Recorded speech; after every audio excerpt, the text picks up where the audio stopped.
There is a shot at the very end of Gravity Falls that is not a cartoon at all. The animation stops, and for a few seconds you are looking at a real photograph of a stone statue, a triangle with one arm reaching up out of the moss in a real forest, waiting for someone to come along and shake its hand. That is the last thing the show ever gives you before the screen goes dark, and it is a quiet promise that none of this is really over.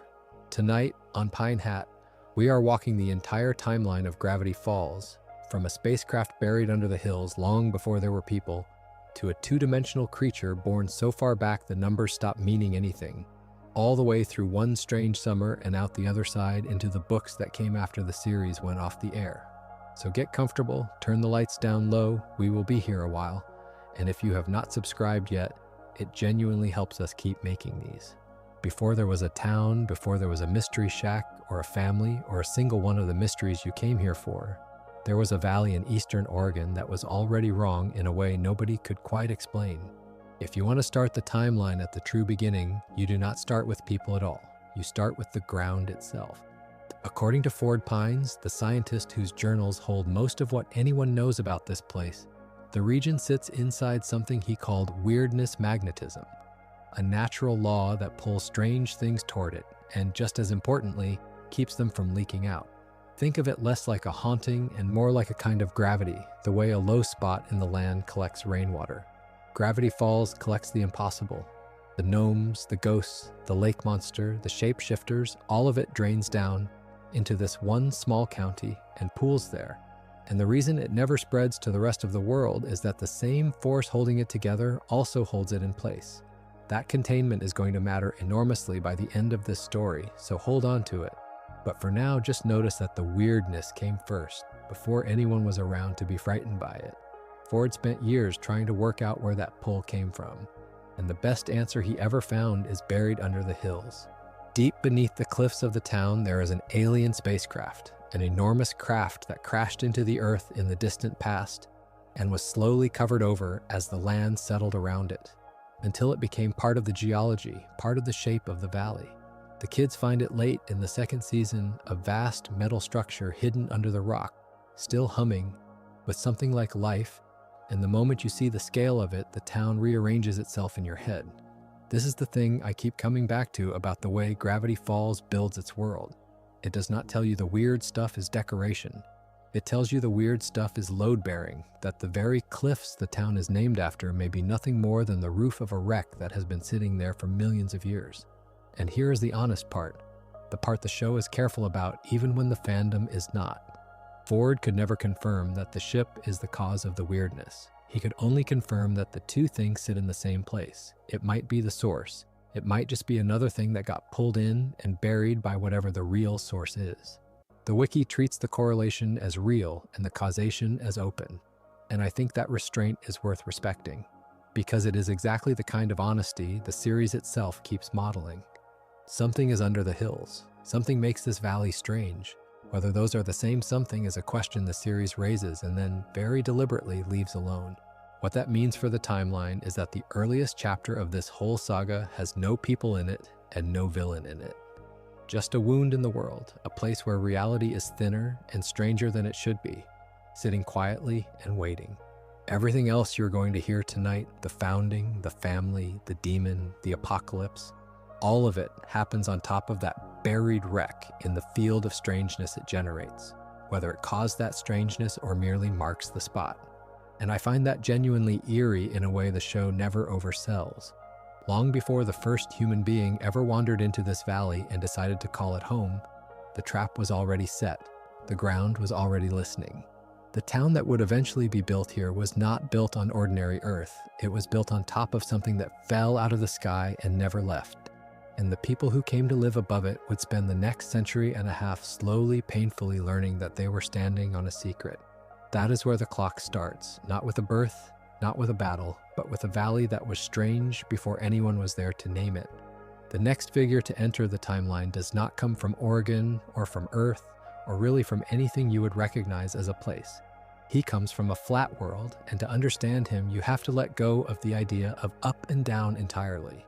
Most of what we now know about Bill Cipher's beginning comes from a book that arrived long after the show ended, a book published in the summer of 2024 called The Book of Bill, written by Alex Hirsch and told entirely from Bill's own point of view, which means every word of it has to be handled with tongs because Bill is the single, least trustworthy narrator this franchise has ever produced. But with that warning firmly in place, here's what the book gives us. Bill was born in a two-dimensional universe, a place with length and width and nothing else. A world of flat shapes, living flat lives called Euclidia, the second dimension. Everyone there was a shape, and everyone there understood the world as a shape, understands it, edges and angles and neighbors, and no concept whatsoever of a third direction, because there was no third direction to have. And Bill was born wrong. Born, the book implies, able to see the third dimension, able to perceive the depth that his entire species had no word for and no way to imagine. A boy in a flat world who could look up in a direction that to everyone around him simply did not exist. Now sit with how lonely that is for a second, because the show and the book both want you to feel it before they turn it into horror. He was not born evil. He was born seeing too much, in a place that had no room for what he saw, and everything that came after grew out of that gap between what he knew was real and what he could get anyone else to believe. He tried to show them. He tried to make his own world see the thing he could see, the extra dimension pressing in on all of them. And in the attempt, according to the story he tells, he destroyed it, his whole dimension, his parents, whose names are implied through the book's ciphers rather than printed plainly.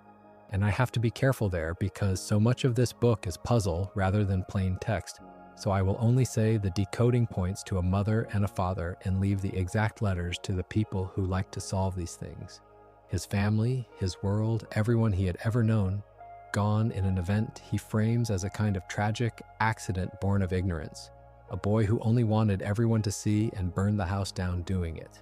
Except you cannot take that at face value, and the book knows you cannot, because Bill is telling it, and Bill has spent his entire existence rewriting his own crimes into misunderstandings. What is not in question, what the whole book turns on, is that his home dimension and his family are permanently gone, and that this is the one thing in all of reality he can never take back or fix or con his way out of. Everything he becomes afterward, the scheming, the deals, the endless hunger to break into other worlds, reads differently once you know he already broke the first one and can never go home. The numbers the book throws around, that this happened something like 1 trillion years ago, are flavor more than fact, the kind of vast, unverifiable figure an unreliable narrator reaches for, and I would not stake anything on the exact count. But the shape of it is clear enough. Long before Earth had a town on it, long before Ford or the Portal or any of it, there was a triangle drifting through the wreckage of the world he had ended, and he had decided, somewhere in that drifting, that the answer to losing everything was to take everything, to find a fresh, three-dimensional universe and pull it into his own, until the walls between worlds came down for good. That is the thing that makes Bill more than a cartoon villain, and it is the thing the show could only hint at while it was airing, because the full origin did not exist yet. For 4 years, all you had was a floating yellow triangle with one eye and a top hat, who talked too fast and knew too much, and you filled in the rest with dread. The book came along almost a decade later and gave that dread a childhood, and the childhood does not excuse a single thing he does, but it explains the engine. He is a being defined by a door. There was a dimension he could see and could not reach, and it cost him his whole world to try. And he has been standing at doors ever since, looking for the next one, looking for the way in. When we get to Gravity Falls, Oregon, and to a scientist alone in the woods with too many questions, what Bill is really looking for is a door into ours. He has been looking for a very long time. He is patient the way only something that has already lost everything can be patient. And the terrible joke of the whole timeline is that we are going to hand him the key ourselves. Now the timeline lands on Earth, and it lands with one of the funniest and most sharply pointed jokes the show ever tells, because the man who actually founded Gravity Falls has been erased from history on purpose. His name was Quentin Tremblay, and if you have only watched the series casually, you might remember him as the goofy taxidermied president the twins find sealed in a block of peanut brittle. And that is exactly the point. The reduction of him to a joke is the crime the episode is about. Tremblay, Gravity Falls tells us, was elected President of the United States in 1837. And he was elected because a literal landslide, an actual wall of earth sliding down a hill, killed the other candidates, which is the kind of detail that sounds like nonsense until you realize the whole town runs on the collision between the absurd and the sinister. He is called the 8.5 the President, wedged into a gap in the official numbering that nobody is supposed to notice. And everything he did in office was so strange, so far past what a dignified nation could admit to, that the government of the day decided he had never happened at all. According to the story the twins pieced together in the first season episode Irrational Treasure, Tremblay eventually rode his horse off a cliff, backwards, and in doing so discovered the valley that would become Gravity Falls, and he founded the town. And for a brief window, the place had a real and gloriously ridiculous founder. Then came the cover-up. Sometime in or shortly before the 1860s, the United States government decided Quentin Tremblay was too embarrassing to keep on the books. And they did something colder than simply forgetting him. They replaced him.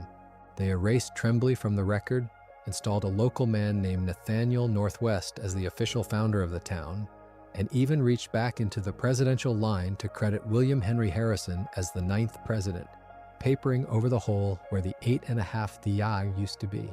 A whole man, a whole chapter of history, silently deleted, and a more respectable lie stapled over the top of it. And the town of Gravity Falls has believed the lie ever since, put Nathaniel Northwest on its founding statue, told his children the wrong story for 150 years. I love this stretch of the timeline because it is where the show first tips its hand about what it is really about underneath the monsters. It is a series about buried truth. It is about the difference between the official version and the real one, about families and towns and governments that build their entire identity on a cover story and then have to spend generations defending it. The gnomes and the ghosts are the surface. The rot underneath is that everyone in power here has a version of events they are protecting, and the founding of the town is the first and cleanest example. When Dipper and Mabel crack it open, when they find the secret history sealed away and drag Tremblay back into the light, Tremblay hands Dipper something the series treats almost as a sacred object, the president's key, a key that he claims opens any lock in America. It is a fitting gift from the founder of a town made of secrets, a master key passed to a 12-year-old who has just proven he would rather have the truth than the comfortable story. What is really satisfying about the way this is written is that the founding cover-up rhymes with everything else you're going to hear tonight. A powerful institution finds a truth it cannot live with, and instead of facing it, it erases the person who embodies it and props up a lie in the person's place. That is Tremblay and Nathaniel Northwest in the 1860s. It is also, if you squint, the Society of the Blind Eye erasing the town's memories a century later. It is also, in the register closest to the bone, a certain con man who is going to erase his own dead brother's identity and wear it for 30 years. The town was founded on a swapped identity and a deleted man, and the show keeps returning to that exact shape. The substitution, the person silently replaced by a more convenient story, until you start to understand that this is not a plot device the writers happen to like. It is the whole thesis. Gravity Falls, the town, was born the same way its darkest secrets are kept. Somebody was erased so that somebody easier to look at could take their place. There is one honest wrinkle worth flagging before we move on, because I would rather tell you the seams are there than pretend the show is tidier than it is. The exact years around the founding do not perfectly line up. Some sources tie the founding to the 1840s, while the Northwest cover-up and the curse we are about to get to cluster in the early 1860s. And the series never sits you down and reconciles those dates on screen. So I'm not going to hand you a single clean founding year and pretend it is gospel, because the material itself does not support that. What the material does support clearly and repeatedly is the shape of the thing. A real founder forgotten on purpose. A fake founder installed to look better. In a town that has been living on top of that swap and on top of that buried spacecraft for the better part of 2 centuries without ever knowing either secret was there. The Northwest family does not stop being important once the founding lie is set. If anything, the lie is the seed of everything they become, because a family that takes credit it did not earn has to keep earning that credit forever, has to keep the town impressed and grateful and quiet, and the way the Northwests choose to do that curdles across the generations into something truly ugly. To understand it, you have to go back to the building of Northwest Manor, roughly in the 1860s, right in the same window as the cover-up, when the family was consolidating its wealth and its grip on the town. The manor was not built by the Northwests. It was built, like most things, by working people. And one of those working people was a lumberjack named Archibald Corduroy, an ancestor of the laid-back cashier you will meet much later at the Mystery Shack. The story the second season lays out in Northwest Mansion Mystery goes like this. The townsfolk built the Northwests their manor on a promise. The promise that once it was finished, the family would open its gates and hold a grand party and let the ordinary people who raised those walls inside as guests as equals for a night. And when the manor was finished, the Northwests broke that promise. They shut the gates, they held their party for the rich and turned the builders away in the rain. And in the chaos that followed, a mudslide came down, and Archibald Corduroy died, and with his last breath he laid a curse on the family. When the ghost tells it, the curse has a clock on it. In 150 years, the spirits of the wronged would return, and the Northwest would answer for the promise they broke. Do the arithmetic against the summer the show takes place, and the number lands almost exactly. A century and a half after the manor went up, the ghost comes back, right on schedule. In the summer, the twins are in town. What I find so devastating about this part of the timeline is the way it turns Pacifica Northwest from a cartoon mean girl into the character with the least room to breathe in the whole story. Pacifica is introduced as Mabel's rival, the rich, sneering, perfect blonde girl who exists to make the twins feel small, and for a long stretch of the show that is all she seems to be. Then, Northwest Mansion Mystery opens her up. You learn that her father, Preston Northwest, controls her with a literal bell, that he has trained her the way you train an animal, a ring of the bell, and she straightens up and performs, and that the cruelty she hands out is cruelty that was handed to her first. She is the inheritor of the founding lie, generations downstream, still paying for a broken promise she was born too late to have made. And when the ghost comes for the family, it is Pacifica, not her parents, who finally does the one thing none of them have been willing to do for 150 years. She opens the gates, she lets the ordinary people in, she keeps the ancestral promise, and in keeping it, she lifts the curse. That choice is small, and it is enormous at the same time, and it is one of the show's cleanest statements of its own values. The curse is not broken by a weapon or a spell or a clever loophole. It is broken by a child deciding to stop being her parents. The Northwest built their whole identity on a lie, the founding credit they never earned, and they defended that lie by breaking a promise to the people beneath them. And the rot of it followed them down the bloodline until one girl chose the truth and the debt and the open gate over the comfortable, closed-off life she was raised in. It rhymes again with the founder they helped erase because the whole family is a monument to substitution, to taking someone else's due and calling it your own. And it rhymes forward, too, toward the Pines, because Gravity Falls keeps asking the same question in every register it has. When you inherit a lie, when the person before you handed you a story built on someone else's harm, do you keep defending it or do you open the gates? Pacifica opens the gates. Hold that thought, because not everyone in this story manages it. And the ones who cannot are the ones the show grieves for most. There is one more thread here worth pulling because it does not resolve so neatly, and the show is honest about that too. The Northwests are the richest and most powerful family in town, and their power does not evaporate just because one curse is lifted. Preston remains who he is. The system that made a 12-year-old girl into a performing show pony is still standing at the end of that episode.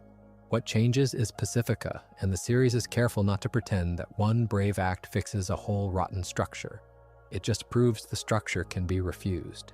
That is the register Gravity Falls works in when it is at its best. Not the clean victory, but the honest one. The small door opened against a very old, very heavy inheritance. And I think it is why this stretch of the timeline stays with people long after the ghost is gone. We have to leave Oregon for a while now because the beating heart of this whole timeline was not born in Gravity Falls. It was born on the other side of the country, in a scrappy little town called Glass Shard Beach, New Jersey, in a pawn shop run by a hard, cold man named Philbrick Pines and his wife Corinne. And into that house were born two identical twin boys, Stanley and Stanford, brothers so alike that even the show trusts you to mix them up, which turns out to be the entire point. This is the origin the second season saves for exactly the right moment, and it is the origin the whole series has secretly been about from its first frame, though you do not know that on a first watch. Everything you think you understand about the old man running the tourist trap in the woods is going to be rearranged by two boys and a boat. The show gives Stanley a birthday that fans latched onto immediately, the 15th of June, which happens to be the very day Gravity Falls first aired on television, a small wink from Hirsch tucked into the family history. But dates are not the thing that matters about the Pines twins. What matters is the shape of them. Stanford, the one everyone eventually calls Ford, was born different in a way that gets pointed at again and again across the whole series. Before you understand its weight, he has 6 fingers on each hand. Polydactyly, the show is happy to name it, an extra finger that made him a target for cruelty as a kid. The strange one, the smart one, the boy who was a little too much for the ordinary world around him. That extra finger is going to become the 6-fingered hand printed in gold on the cover of 3 journals, the symbol the whole mystery orbits. And it starts here, as a thing a child got teased for. Stanley, meanwhile, has 5 fingers and a big mouth and a bigger heart. The scrappier twin, the one who threw the punches when the smart brother got picked on, the protector. And this is the piece that makes them work, the thing the show plants early and pays off devastatingly. As boys, they found a wrecked old boat on the beach and they fixed it up and they named it the Stan O' War. And they dreamed the same dream together, that one day they would sail off past the horizon and hunt for treasure and mystery and adventure side by side forever. 2 brothers in one boat and one shared future. That image, 2 kids on a beach promising each other the rest of their lives, is the emotional bedrock of everything that comes after, because the rest of their lives is exactly what gets taken from them. And by the time they get any part of it back, they will be old men who have wasted 40 years being strangers. The break, when it comes, is almost unbearably small, and that is what makes it true. Ford, the gifted one, built a science fair project, a perpetual motion machine, the kind of thing that could win him a place at an elite college, a school the episode calls West Coast Tech, the door out of Glass Shard Beach and into the life his mind deserved. And on the night before it mattered most, Stanley, half by accident, and the show lets you wonder, half out of a fear he could not name, of being left behind, of the boat sailing without him, damaged the machine. Just a small knock, just enough. The demonstration failed, the college slipped away, and Ford's future cracked down the middle. And their father, Philbrick, that cold man behind the pawnshop counter, did not comfort anyone or try to fix it. He blamed Stanley. He threw his own son out of the house, out into the world with nothing, and told him he was not welcome back until he had earned a fortune to make up for the future he had ruined. A boy, cast out for a mistake, told that his family's love was now a debt he had to buy back. Sit with what that does to 2 people. Ford goes on to the life of the mind, but a diminished version of it, carrying a quiet resentment toward the brother who cost him his shot. Stanley goes out into the country alone as a teenager with no money and no home and a wound where his family used to be. And he becomes the drifter, the salesman, the con man, the small-time crook. The show does not hide any of this or dress it up. Across the decades that follow, Stan is banned from states, he is jailed, by the account the series gives. In 3 separate countries, he hits rock bottom more times than he can count. He becomes a man who lies for a living because the one time he told the truth, that it was an accident, that he was sorry, it cost him everything anyway. The con is armor. Every version of Grunkle Stan you are going to meet later, the huckster with the fake attractions and the rigged gift shop and the $20 tours of nothing, is a man who learned very young that honesty gets you thrown out into the rain, and who built a whole personality out of never being caught defenseless again. What I find so quietly brutal about this chapter of the timeline is that neither brother is a villain in it. That is the trap the show refuses to spring. It would be so easy to make Stanley the bad twin who ruined everything, or Ford the cold genius who abandoned his brother, and the series flirts with both readings before rejecting them. The truth it lands on is sadder and more human. 2 boys loved each other completely, and one accident and one cruel father turned that love into 40 years of silence, and neither of them was strong enough on their own to reach back across the gap. The founding wound of Gravity Falls, the real one, is not the buried spaceship or the demon in the dreamscape. It is a broken boat and a broken promise and a family that let a mistake calcify into estrangement.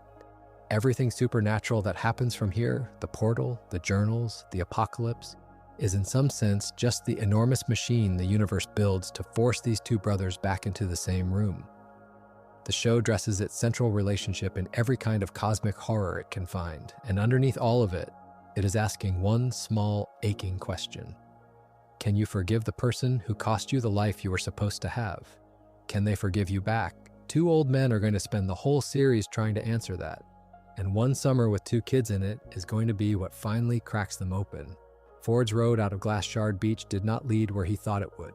With the elite school gone, he ended up at a place the show calls Backups-More University, a rundown, low-ranked school he describes with real bitterness, the safety net for a mind that was supposed to soar. And this is one of the details I find most encouraging about the whole Pines saga, because Ford does not let the lesser school become the lesser life. He works, he grinds, he turns Backups-More into a launching pad through sheer stubbornness, and by the end of it, his research is strong enough to win him a serious grant, $100,000, real money, and real freedom. The funding to go and study whatever obsessed him most. And what obsessed him most was strangeness. He had heard that somewhere in Oregon there was a town with an abnormal concentration of the unexplained, a place where the impossible pooled thicker than anywhere else on Earth, and he decided that was where he would make his name. He packed up his 6-fingered hands and his relentless curiosity, and he moved to Gravity Falls to figure out why the valley was the way it was. That decision, a brilliant, lonely man moving alone into the strangest patch of ground on the planet to study it, is the hinge the entire series swings on, and I want to slow down on it because it is easy to skate past. Ford did not come to Gravity Falls to open a portal or to end the world or to meet a demon. He came to understand. He is, at his core, the purest expression of the show's own driving impulse, the need to know, to catalog, to lift every rock and write down what is underneath. He rents an old house out in the woods, the house that will one day be sawn in half and dressed up as a tourist trap. And he begins to work. He walks the forest. He documents the gnomes and the creatures and the anomalies. He measures the weirdness, and he starts to write it all down in a series of journals, filling page after page with sketches and observations and warnings. The beginnings of the 3 journals that the whole mystery will eventually orbit. Those journals are worth understanding as objects because they are the closest thing this show has to a holy text. Ford wrote 3 of them over roughly 30 years of research, each one bound and stamped on the cover with a golden 6-fingered hand and a number 1, 2, and 3. The hand a private signature of the very deformity he had been mocked for as a boy, now turned into the seal of his life's work. Inside, the journals are dense with the supernatural biology of the valley, how to fight the gnomes, what the ghosts want, where the creatures hide, and they are also, crucially, layered with secrets. Ford hid warnings in invisible ink, messages that only appear under black light, and the best known of them is a phrase that comes to haunt the whole series. 3 words scrawled in a hand growing more frightened by the page. Trust no one. That warning is the fossil record of a man slowly realizing that something in his research had gone terribly wrong, that he had opened a door he should have left shut, and that the friend he had made was not a friend at all.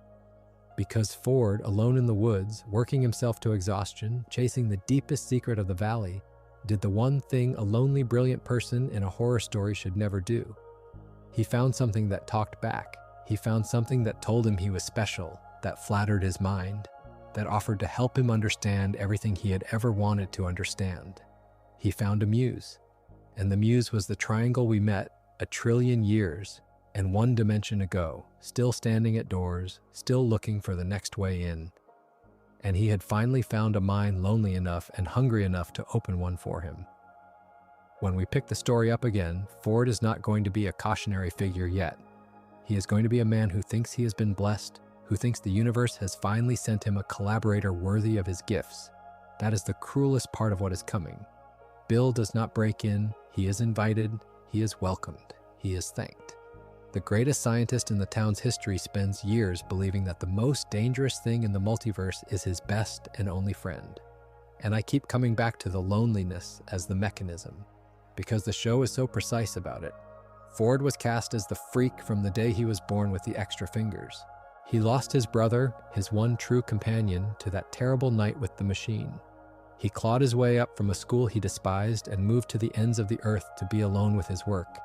And along the way, he built up a hunger not just to know things, but to be seen, to have someone finally recognize the size of what he could do. That hunger is the exact wound a creature like Bill is built to exploit. He does not tempt Ford with power, not at first. He tempts him with understanding, with company, with the feeling of being, at last, not too much for someone, the portal, the apocalypse, the whole catastrophe that eats the next several decades. All of it grows out of a smart, sad man being offered the one thing he had never had, a friend who thought he was wonderful. It is the loneliest possible beginning to the end of the world, and the series never once lets you forget that the door was opened not by malice, but by need. The Muse deception is the engine room of the whole timeline, so let me lay it out carefully, the way the series and the later books assemble it. Bill came to Ford wearing the mask of a benevolent guide, and the pitch he made was tailored precisely to a lonely genius. He claimed to be a muse, an inspiring spirit who visits one exceptional mind per century and lifts it to greatness. And he chose Ford, and Ford, starved for exactly that recognition, believed him. What Bill offered in the guise of pure knowledge was the blueprint for a machine, an interdimensional gateway, a portal that Ford was told would let humanity peer into other worlds and pull back wonders beyond imagining. Ford threw himself into building it. And what he did not understand, what he could not see through the flattery, was that the gateway was never meant to enrich our world.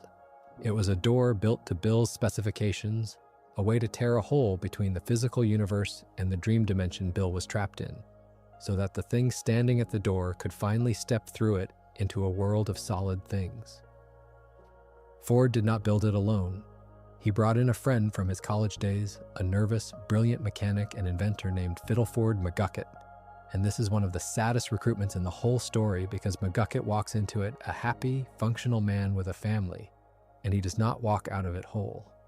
The two of them raise the portal in the basement of the house in the woods, an enormous, humming, upside-down triangle of a machine. And when they finally tested it, McGucket volunteered to be lowered toward the gateway, and he saw something on the other side. The show never shows you exactly what. It only shows you what it did to him. He came back out of that basement, broken, gibbering, terrified beyond reason by whatever waited on the far side of the door they were building. And where Ford could rationalize and push forward, McGucket could not unsee it. He wanted to forget. He wanted desperately to scrub the horror out of his own head. And so he invented the thing that becomes one of the load-bearing objects of the entire series, a gun that erases memory. The memory gun is McGucket's invention and McGucket's curse. According to the in-universe journal that came out after the show, it works by emitting a radiation that disassembles the specific neural pathways where a memory lives, letting you pull a single thought clean out of a mind and, in the more elaborate version, store it away in a glass tube. McGucket built it to erase his own guilt and his own terror, one memory at a time. And here is the horror the series buries in the machinery. Every time he used it on himself, he lost a little more, and not just the thing he meant to lose. The overuse ate his mind. The sharp, capable inventor degraded, use by use, into the babbling wreck the town knows as Old Man McGucket, the local lunatic who talks to raccoons and lives in the junkyard, a man who erased himself trying to survive what he had seen. And around that same era in the early 1980s, he took the idea further and founded a whole secret organization dedicated to doing to the rest of the town what he had done to himself. The Society of the Blind Eye, formed in the year 1982.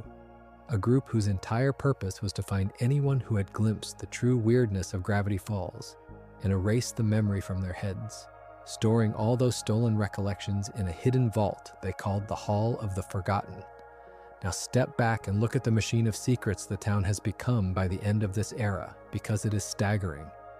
Above ground, a whole population walks around with holes cut in their memories, kept placid and unknowing by a society dedicated to their forgetting. Below ground, in a basement in the woods, a doomsday portal built by a manipulated genius on the instructions of a demon who wants to end the world. And the demon himself, patient as ever, is watching all of it come together through the eyes of the one man foolish enough to trust him.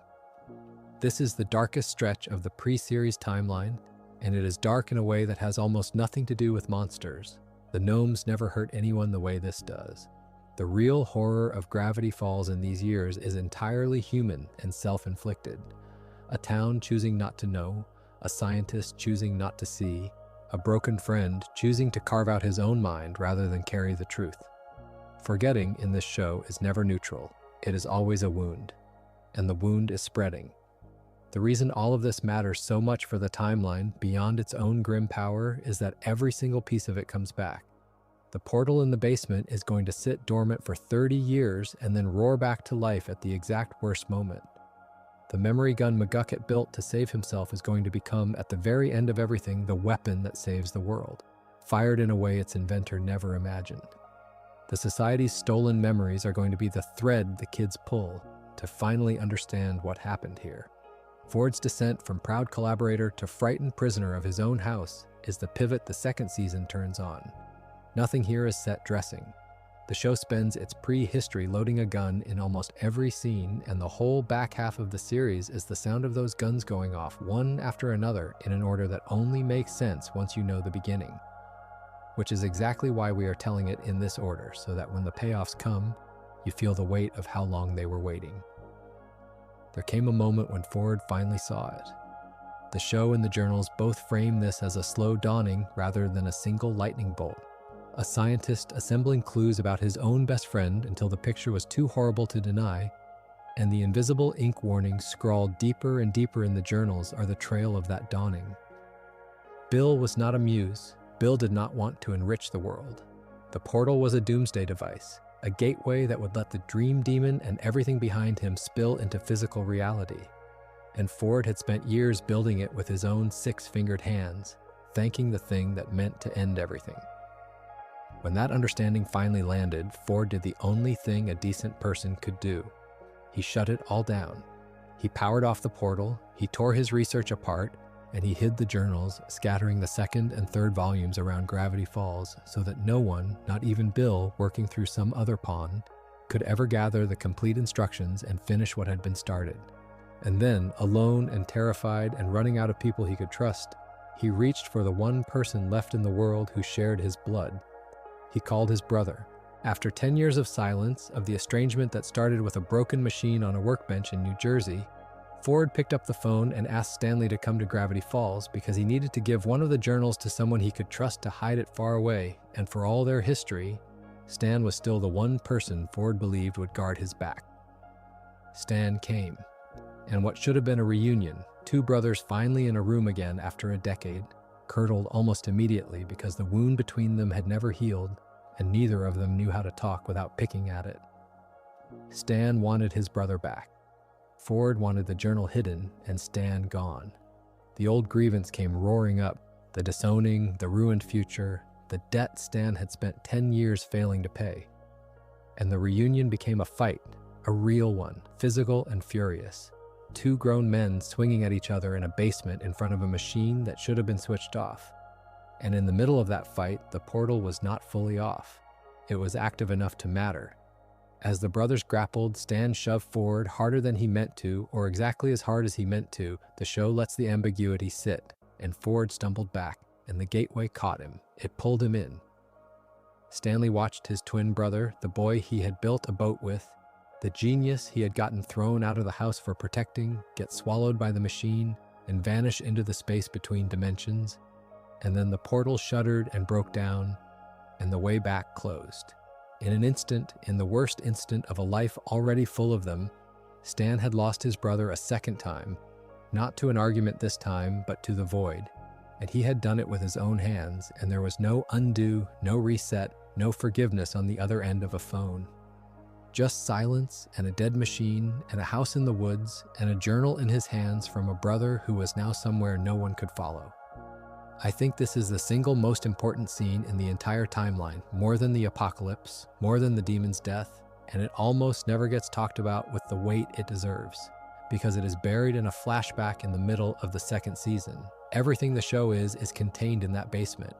The whole series is built on the guilt of that shove, because think about what Stan does next, which we will get to in a moment, and understand that he does it not out of heroism or curiosity or greed, but out of a guilt so total that it eats 30 years of his life.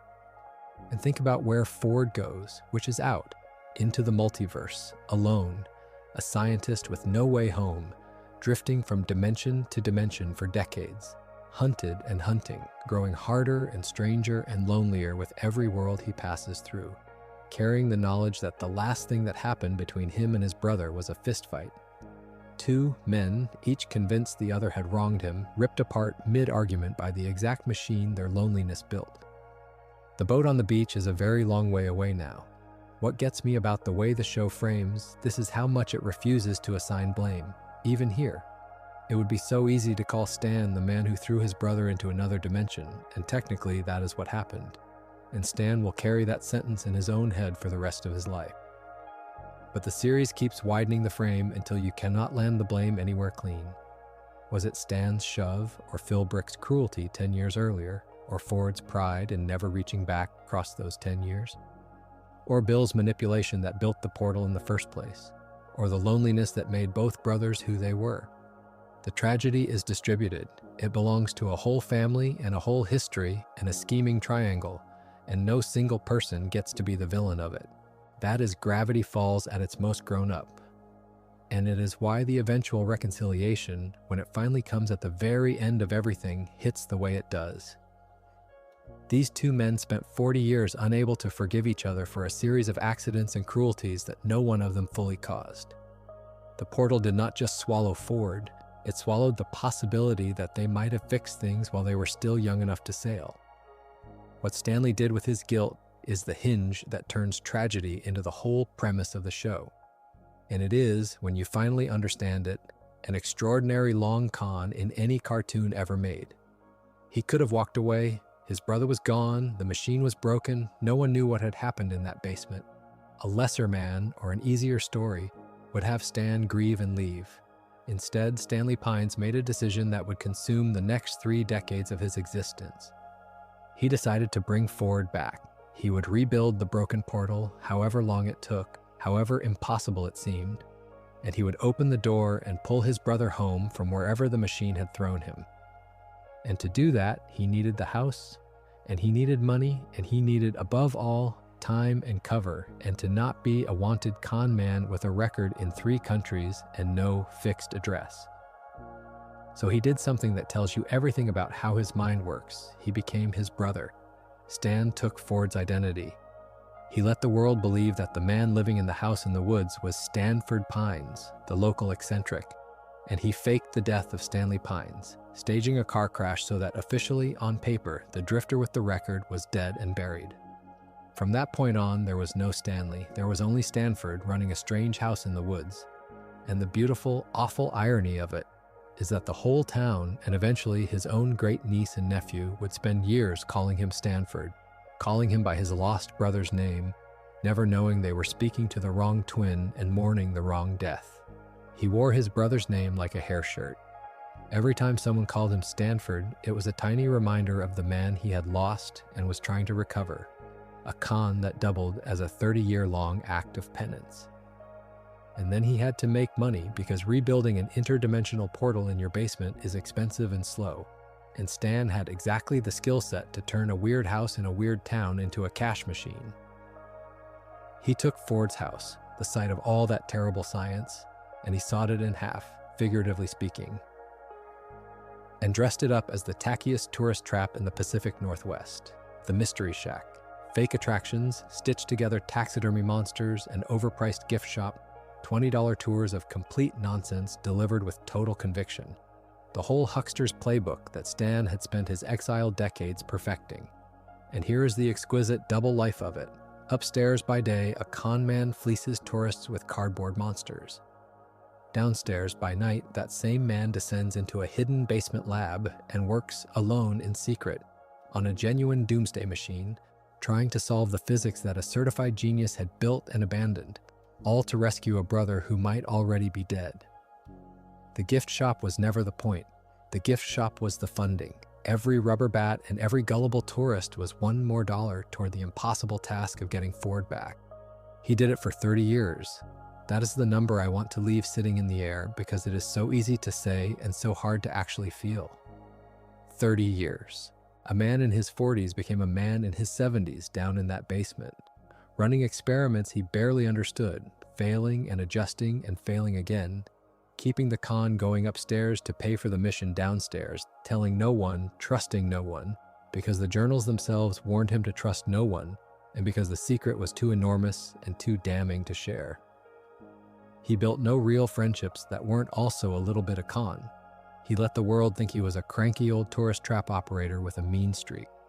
And underneath that costume, he was as devoted a brother as you could imagine, grinding his whole life away on a rescue mission with no guarantee of success, driven by a guilt that never once let him rest. When you rewatch the first season knowing this, every gruff, greedy, dismissive thing Grunkle Stan does reads completely differently. The man is exhausted, the man is grieving, the man is hiding the largest secret in town in his own basement and cannot tell a living soul. The reason this stretch matters so much for the timeline is that it sets up the exact situation the kids walk into. By the summer of 2012, the portal is close. Stan has spent 3 decades getting it to the edge of working, and he is missing only pieces, the journals mainly, the complete instructions that Ford scattered around town before he was lost. Stan has one of the 3, he needs the others, and into this powder keg, into a house sitting on top of a nearly finished doomsday machine, run by a man drowning in a 30-year secret, arrived 2 12-year-old kids with nothing to do all summer and an insatiable appetite for mysteries. The whole engine of the series is that Dipper and Mabel are going to go looking for the town's secrets without any idea that the biggest one is the old man giving them a place to sleep. The tragedy has been running silently in the basement for 30 years. The kids are about to start pulling threads, and every thread they pull runs, eventually, straight down the stairs to the machine and to the brother lost on the far side of it. Now, at last, we arrive at the summer everyone came here for, the one the show actually spends its time in, and it opens with a bus. 2 12-year-old twins from Piedmont, California, are shipped off to spend their summer break with a great uncle they barely know in a town they have never heard of, out in the woods of Oregon. Their names are Dipper and Mabel Pines, fraternal twins, and Mabel is older by 5 whole minutes, which she will never let anyone forget. Dipper is the anxious, careful, note-taking one, the boy who wants the world to make sense and is convinced there is a secret behind everything, and he is right, which is both his gift and his curse. Mabel is the sunbeam, boundlessly enthusiastic, romantic to a fault, wearing a different homemade sweater in every scene and falling for a new boy every week. And she is the emotional engine of the pair, the warmth that keeps her brother from disappearing into his own head. One small note the series holds back, a detail that only becomes canon later in the printed journal rather than on screen, is that Dipper is not actually his name. His real name is Mason. Dipper is a nickname he got from a birthmark on his forehead shaped like the Big Dipper, and Gravity Falls keeps his given name a small secret for years, which feels exactly right for a boy who is himself a walking mystery box. The great uncle they are sent to is, of course, Grunkle Stan, and that word deserves a beat because it is a lovely little piece of the show's texture.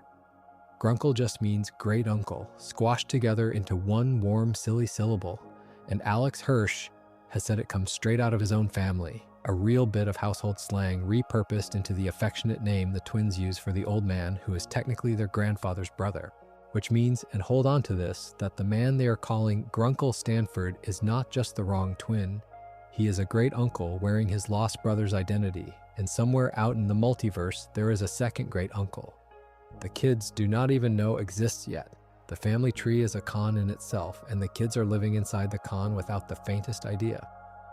The very first episode, Tourist Trap, does the thing this show does better than almost anything, which is to hide the entire series inside its opening.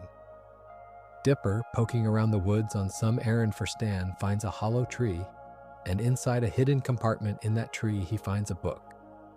A journal, bound and worn, stamped on the cover with a golden 6-fingered hand and the number 3. He does not know what it is. He does not know who wrote it or why it was hidden, or that 2 more like it exist, or that the man who wrote it is trapped in another dimension, or that the old man in the house is his author's twin brother. He just knows it is full of the strangest, most wonderful secrets he has ever read, hand-drawn monsters and warnings and maps. And from the second he opens it, the summer stops being a boring exile and becomes the adventure of his life. That journal is the thread. Everything, the whole vast machine of secrets we have spent this long assembling, is now going to be slowly unspooled by a curious 12-year-old who found the loose end in a tree. Tourist Trapped also, almost casually, introduces the town's monsters through the gnomes, a pack of little bearded creatures who turn out to want Mabel as their queen, and who assemble, when threatened, into a lurching giant made of hundreds of gnomes stacked together. It is played for comedy, and the twins beat them with a leaf blower, and it would be easy to file the whole thing under Monster of the Week fun. But look at what the episode is subtly teaching you underneath the laughs. It is teaching you the rules. The journal has real information in it. The monsters are real, and they follow logic, and they have weaknesses you can look up. The town is truly dangerous, and the two children are going to survive it by paying attention, by reading, by treating the impossible as a problem to be solved rather than a thing to run from. Dipper's whole heroism across 2 seasons is basically research applied under pressure, and it starts here, a boy with a mysterious book learning that the answers are written down if you are brave enough to go looking. I should say a careful word about the year, because fans will check it. The show is almost universally understood to take place in the summer of 2012, which lines up neatly with when it aired and which the wiki uses, and I will use it too as shorthand for the season we are in. But it is worth being honest that the exact year is never nailed down explicitly on screen in a way that closes the question, and a few in-universe details have been read by some fans as pointing a year later. So when I say the summer of 2012, take it as the widely accepted setting rather than a number the show stamps on the calendar for you. What is not in doubt is the shape of the season. It is one summer, a single stretch of warm months, with a clear beginning when the bus drops the twins off, and a clear, aching end when it comes back to take them home. The clock the whole series runs on is not really a year on a calendar, it is a summer running out, and the moment Dipper opens that journal, the countdown starts. The first real antagonist of the summer is not the demon and not the government and not anything from another dimension. He is a 9-year-old boy in a powder blue suit with an enormous silver pompadour, and his name is Gideon Gleeful. And he is one of my favorite kinds of villain because his menace comes almost entirely from how small and how sincere he is. Gideon runs a tent show in town as a child psychic, Lil Gideon, dazzling the locals with feats of mind reading and telekinesis, and the twins figure out fairly quickly that most of the act is fraud, an earpiece, and a con. The same grift Grunkle Stan runs, but wrapped in cherubic showmanship. Gideon is introduced in the episode The Hand That Rocks the Mabel, where he becomes obsessed with Mabel and, when she rejects him, turns that sweetness inside out into something truly frightening, a spoiled child who has decided the world owes him whatever he wants and who has real power to take it. Because Gideon's power is not entirely fake. He wears a green amulet, a mystic gem that gives him honest telekinesis, the ability to lift and throw things and people with his mind, and the show is smart about how it doles that out, letting you laugh at the con man before it shows you the claws. But the deeper thing about Gideon, the thing that ties him into the master timeline, is what he is actually after. Gideon has one of the 3 journals. He possesses journal number 2, and he understands, the way Dipper is only beginning to, that these books are the key to the town's real power, and he is desperate to collect the full set. He wants Dipper's Journal 3. He wants the complete instructions. He is, in his tiny, malevolent way, doing exactly what Bill wants done, gathering the journals toward a single point, and he has no idea he is a pawn on a much larger board. Gideon thinks he is the smartest operator in Gravity Falls. He is a child playing a game whose real players he cannot even see. The Gideon arc builds across the first season toward 2 enormous moments, and the first of them is the reason a lot of people never forget the episode Dreamscaperers, because it is the moment the whole show reaches up a level. Gideon, unable to crack the safe in the Mystery Shack where Stan keeps his secrets, decides to break into Stan's mind directly, and to do that he summons a demon. He lights the candles, he says the words, and for the first time the series shows you Bill Cipher, a floating yellow triangle, one eye, a little black top hat and bow tie, a voice like a carnival barker who has read your diary, cracking jokes while he strolls through the corridors of a man's memories. It is played at first as another weird encounter, another monster the kids have to outwit, and they do. They chase Bill out of Stan's mindscape and win the day. But something has shifted, and you can feel it. This creature is not a monster of the week. He knows things. He talks like he has been watching for ages. And on his way out, he says the thing that hangs over the rest of the series, a promise that a darkness is coming, that this was not an ending but an audition. The show had spent a season doing gnomes and ghosts and lake monsters, and then it opened a door and let you see the thing that had been standing behind all of them. The other enormous moment is the season 1 finale, Gideon Rises, and it matters for the timeline because of what it reveals in its final seconds. Gideon, having schemed his way into legally seizing the Mystery Shack, gets his hands on the power he wanted and turns it against the family, and the twins and Stan have to fight to take their home back. Gideon is beaten, his fraud is exposed to the whole town, his amulet is destroyed, and he is hauled off to jail, the child tyrant finally toppled.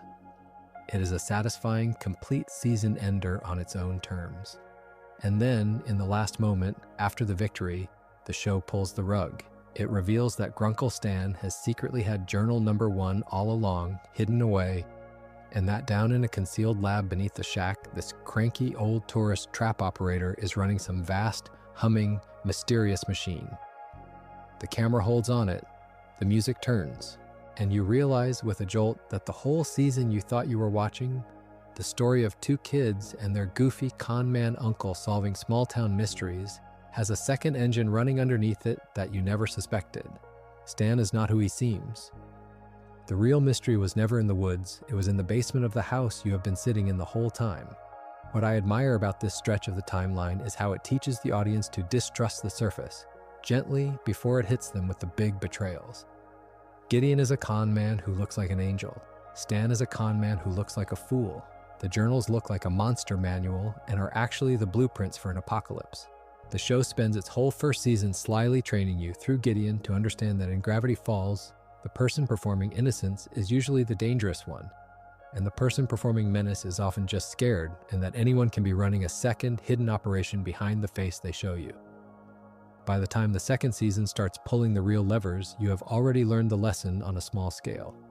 Nothing here is what it seems, and the closer something is to home, the bigger the secret it is probably keeping. Gideon was the training wheels. The machine under the shack is where the real ride begins. The second season opens with the walls starting to close in, and the first crack is the government. In the premiere Scary OK, agents from a shadowy federal outfit come sniffing around the Mystery Shack, drawn by the strange energy readings the town gives off. And Stan has to scramble to keep them away from what is downstairs because a man secretly running a doomsday machine in his basement does not want men in dark suits asking questions. The episode also confirms something the finale of the first season only hinted at, that Stan has been reading the journals, all of them he can get, studying them the way Dipper does, which reframes the old man yet again. He is not stumbling around this town ignorant of its secrets. He knows. He has known for years. He has just been pretending not to, because the thing he is using the journals for is a secret he cannot share with 2 kids who trust him. Then comes Into the Bunker, which pushes the central mystery forward hard because the twins discover a hidden bunker in the woods, a survival shelter built by the author of the journals, and inside it they start to piece together the outline of a person, someone brilliant, someone paranoid, someone who is studying the deepest secrets of the town, and then, 30 years ago, simply vanished. The author, the mysterious writer of these 3 books that have been guiding Dipper all summer, becomes the obsession of the season, and Dipper wants nothing more than to find out who he was and what happened to him. The show lets you feel Dipper's hunger for a mentor here, his longing for an adult who is as serious about the mysteries as he is, someone who would take a curious boy seriously instead of ruffling his hair and selling him a rubber monster. That hunger is going to be answered in a way Dipper could never predict, and it is going to complicate his relationship with the great uncle who raised him this summer. Because the author, when he finally arrives, is going to offer Dipper exactly the recognition he has been starving for. But before the author comes home, the season delivers one of its darkest and most inventive episodes, Sock Opera, and it is here that Bill Cipher stops being a memory and becomes a genuine threat in the waking world. Dipper has been trying to crack a laptop full of the author's data, a password-protected machine that might reveal everything, and in his exhaustion and desperation, he makes the classic mistake. He makes a deal with a demon. Bill appears to him and offers to help, and in exchange, Bill asks for a puppet, which sounds like nothing, and turns out to mean Dipper's body. Bill takes possession of Dipper, wearing him like a costume, and the fans name the result Bipper. A dipper whose eyes have gone the wrong color and whose smile is all wrong, staggering around, abusing a body he does not care about. Because Bill's goal is to destroy that laptop and the author's data with it, to make sure the truth stays buried. It is genuinely unsettling to watch a possessed child lurch through a school play snapping his own borrowed fingers, and the show does not soften it. This is what a deal with Bill costs. You hand him a foothold and he uses your own body against everyone you love. What saves the day is Mabel, and this is a beat worth marking because the show keeps insisting on it. Dipper, trapped outside his own body in the mindscape, is losing, and it is Mabel who realizes what has happened and chooses her brother over the thing she wanted most in the episode. The whole story had Mabel chasing a romance, pouring herself into an elaborate puppet show to impress a boy. And when the moment comes, she abandons all of it to save Dipper, and Dipper, to escape Bill, deliberately destroys the very laptop he had spent the episode trying to open, sacrificing the author's data rather than let Bill have his body and win. It is the first time in the series that the demon directly costs the family something, and the exchange is pointed. Bill wanted the truth destroyed, and to beat him, Dipper has to destroy it himself. The twins win, but they lose the laptop, and the author stays a mystery a little longer, and the lesson lands hard. You cannot outsmart Bill by playing his game. Every deal is a trap, and the only way to beat him is to refuse the deal and pay the price yourself. Threaded through this whole stretch of the second season is a slow, deliberate tightening. Every episode now, even the standalone ones, is loading something. The government is circling. The author's shape is emerging from the fog. Bill has shown he can reach into the waking world through the people who trust him. And Dipper's longing for a mentor is growing right alongside his growing suspicion that Grunkle Stan is hiding something enormous. The show is walking you carefully toward the moment it flips the whole table over, and it wants you leaning forward when it does. Scary okay, Into the Bunker, Sock Opera, these are the sound of the second season winding the spring as tight as it will go. The author's coming home, the machine in the basement is almost ready, and the two kids who have spent all summer chasing the town's secrets are about to learn that the biggest secret was sleeping under their beds the entire time. One of the biggest reveals of the middle stretch has nothing to do with the Pines family at all, at least not on the surface, and it answers a question you probably did not even know you had been asking, which is why nobody in this obviously haunted town seems to remember any of the obviously haunting things that keep happening to them. The answer arrives in the episode Society of the Blind Eye, when Dipper and Mabel and their friends uncover a secret organization hidden beneath the town museum, a group of robed figures whose entire purpose is to keep Gravity Falls ignorant of its own strangeness. When someone sees too much, a gnome, a ghost, the truth, the society finds them, and with a special gun, they erase the specific memory from the person's mind and store it away in a glass tube. They have a whole vault of stolen memories, the Hall of the Forgotten, shelves and shelves of glowing jars, each one a piece of a person's life that was taken from them so they could go on living comfortably in a lie. The town is not oblivious by accident, it is oblivious by design, kept that way by people who sincerely believe that forgetting is a kindness. And then the show delivers the gut punch, because when the twins finally unmask the founder of the society, the man who built the memory gun and started the whole machine of forgetting, it is Old Man McGucket, the town lunatic, the babbling wreck in the junkyard who talks nonsense and chases raccoons, the local joke everyone steps around, is revealed to be the mind behind the society. And more than that, the memories they recover show you who he used to be. A sharp, gifted inventor, a family man, the assistant who helped build the great machine in the woods and saw something through it so terrible that he could not carry it, and who invented the memory gun to cut the horror out of his own head and then could not stop, erasing himself piece by piece until there was almost nothing left but the fear and the babbling. When McGucket watches his own recovered memories play back, when this broken old man sees the whole capable person he used to be and understands all at once what he did to himself and why, it is one of the most quietly heartbreaking scenes in the series. The town's punchline turns out to be its greatest tragedy, a man who destroyed his own mind rather than live with what he knew. That reveal does two enormous things for the timeline. First, it hands the audience and Dipper a huge piece of the prehistory we walked through earlier. The machine in the woods, The terrible thing on the other side, the reason a brilliant man went mad, all glimpsed now through the recovered memories, though the kid still cannot fit it to Stan or to the author yet. And second, it begins McGucket's slow climb back.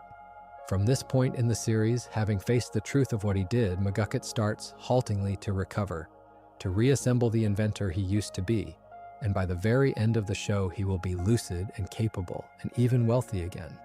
One of the few characters who gets to walk all the way back from the bottom. His arc is the show's clearest statement that remembering, however painful, is better than the comfortable erasure, that the way back to yourself runs directly through the thing you are most desperate to forget. The society tried to save people by taking their memories. McGucket only starts to heal when he takes his back. I also want to pull in, briefly, the strangest recurring thread of the whole series because it becomes load-bearing later and it deserves its place on the timeline, and that is time travel. Early in the show, the twins meet a hapless figure named Blendin Blandin, a time traveler from a garbled, far-off future, who works as a kind of janitor for the time stream, part of a squad that cleans up temporal anomalies under the authority of a being called the Time Baby, an enormous, godlike infant who rules over the flow of time. Blendin carries a time machine disguised as a tape measure, and through him the series establishes something important, that in this universe, time is truly changeable. Dipper uses the time tape to rewind and re-rewind a single afternoon to save Mabel's pet pig, and it works, the past bends. But it is policed. Paradoxes get you arrested. Later, in a gladiatorial contest called Globnar, the twins actually defeat Blendin and win a wish from the time stream itself. All of this seems like comic side material, and mostly it plays that way, but keep the Time Baby in your mind. That vast cosmic authority who enforces the rules of reality, because when the apocalypse comes, one of the first things it does is show you exactly how much that authority is worth, against the thing that has been waiting at the door this whole time. The show sets up a god of time so that it can, later, snuff him out in a single second and make you understand in that instant just how far beyond the rules Bill Cipher really is. I want to step off the story's timeline for a moment and onto a parallel one, because Gravity Falls was never just a show you watched. It was a show you decoded, and understanding that layer changes how you feel about everything else on this list. From the very first episode, every single ending of Gravity Falls carried a cryptogram, a string of scrambled symbols or letters flashed over the closing seconds, and if you paused and worked at it, it would resolve into a message. The show used a rotating toolkit of real, solvable ciphers to hide these, the kind of substitution codes you can learn to crack with a pencil and patience. A Caesar cipher, where every letter is shifted a fixed number of places down the alphabet. An Atbash cipher, where the alphabet is reversed on itself. A code fans call A1Z26, where each letter is simply swapped for its number in the alphabet. The tougher Visionaire cipher, which needs a keyword to crack open, even stretches of raw binary. The show taught a generation of kids to do real cryptography, not as a gimmick, but as the native language of a world where every surface is hiding something underneath.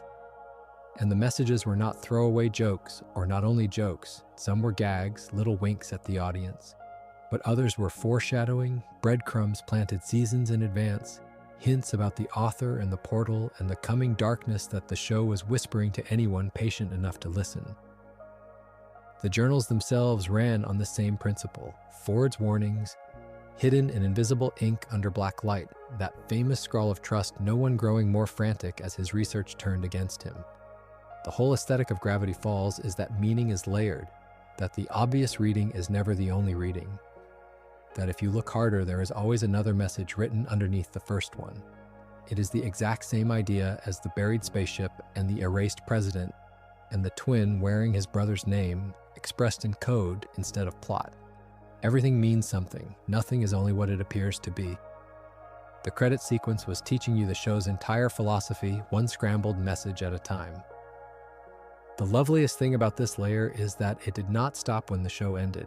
In 2016, a few months after the finale, Alex Hirsch did something almost unheard of. He turned the whole world into the final episode. He launched a real, physical scavenger hunt called the Cipher Hunt, and the prize at the end of it was the actual Bill Cipher statue, the very stone triangle from that live-action shot in the woods. Built for real out of durable material by a movie prop maker and a friend of Hirsch's, seeded with glue and plant matter so it would grow real moss and age in the weather. Hirsch hid it somewhere in the real world and released a first clue, and the fandom, tens of thousands of them across the globe, had to work together to solve a chain of ciphers and puzzles whose pieces were physically hidden in locations scattered around the planet, from spots across the United States to places as far away as Russia and Japan. It was the show's philosophy made flesh. The mystery box had escaped the screen and buried itself in the actual ground. The hunt ran through the back half of July of 2016, and it ended fittingly on the 2nd of August, when fans converged on a forest near Reedsport, Oregon, and dug up a treasure chest. And there, standing in the trees like the last frame of the series made real, was the Bill Cipher statue with its hand outstretched. Inside the chest were treasures pulled straight out of the show's world, a copy of the newly published journal signed by Hirsch himself, foreign currency from the countries the hunt had passed through, gems, play money, a little crown, and a recording of Grunkle Stan in Hirsch's own voice, singing an old song about meeting again someday. I find that genuinely moving as a way to end a story. That the creator's parting gift to the people who had spent 4 years decoding his credits was one last cipher, the biggest one. A puzzle you could only solve by physically going out into the world and cooperating with strangers who loved the same show you did. Gravity Falls did not want a passive audience, it wanted collaborators. It spent its whole run training you to look underneath, and then, when it was over, it sent you outside to keep looking.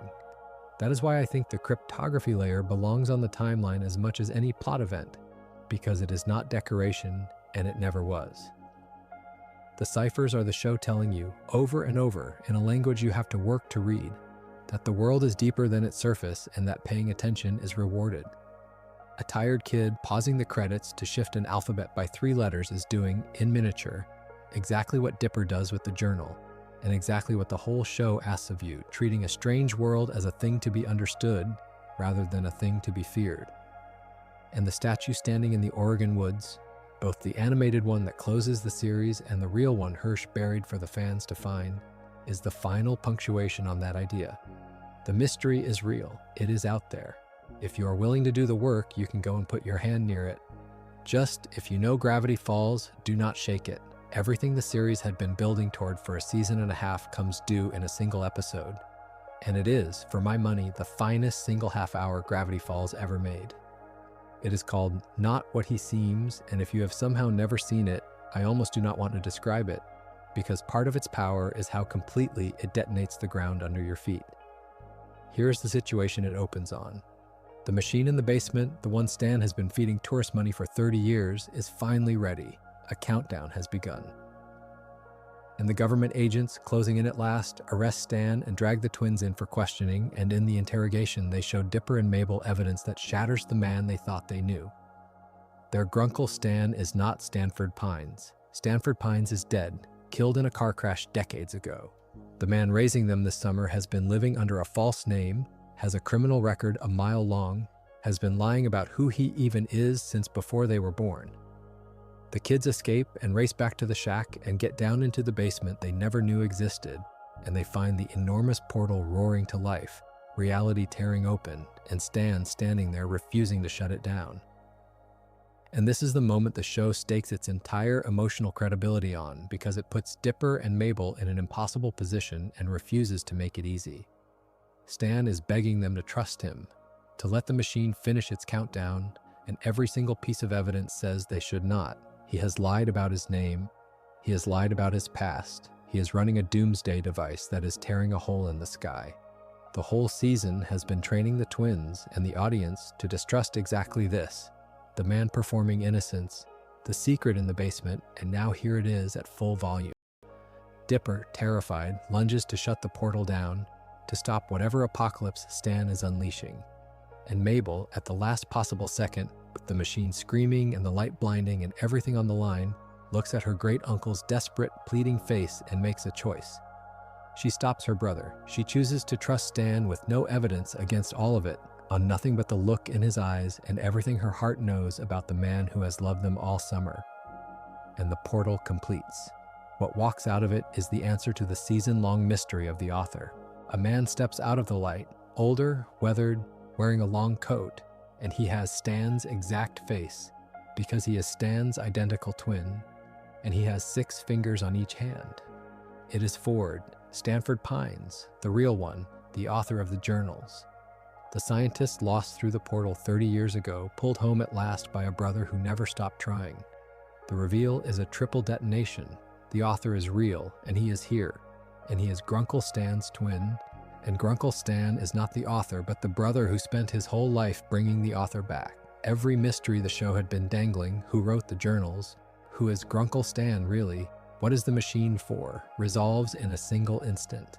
And it resolves not into a twist for its own sake, but into the oldest, most human thing imaginable. A man who lost his brother and spent 30 years trying to get him back, and finally did. I love this episode with my whole heart because of what Mabel's choice means. The show spent all that time teaching you to distrust the surface, and then, at the decisive moment, it does not reward suspicion, it rewards love. Dipper, the mystery solver, the one who trusts evidence and logic, is about to make the catastrophically wrong call. And it is Mabel, the one who trusts feelings, who saves everything by believing in a person against the facts. The whole series is in tension between those two ways of moving through the world, the head and the heart, Dipper and Mabel, and here the show comes down gently but unmistakably on the side of the heart. Sometimes the evidence is not the truth. Sometimes you have to look a person in the eye and decide who they are. Mabel gets it right when getting it right required ignoring everything she had been taught to notice. And the reunion of two brothers, 40 years in the making, happens only because a 12-year-old girl chose to trust her uncle when trusting him made no sense at all. And then, in a beat, the show is wise enough to include, the reunion is not warm. Ford steps out of the portal, and the first thing that happens between the brothers is not an embrace.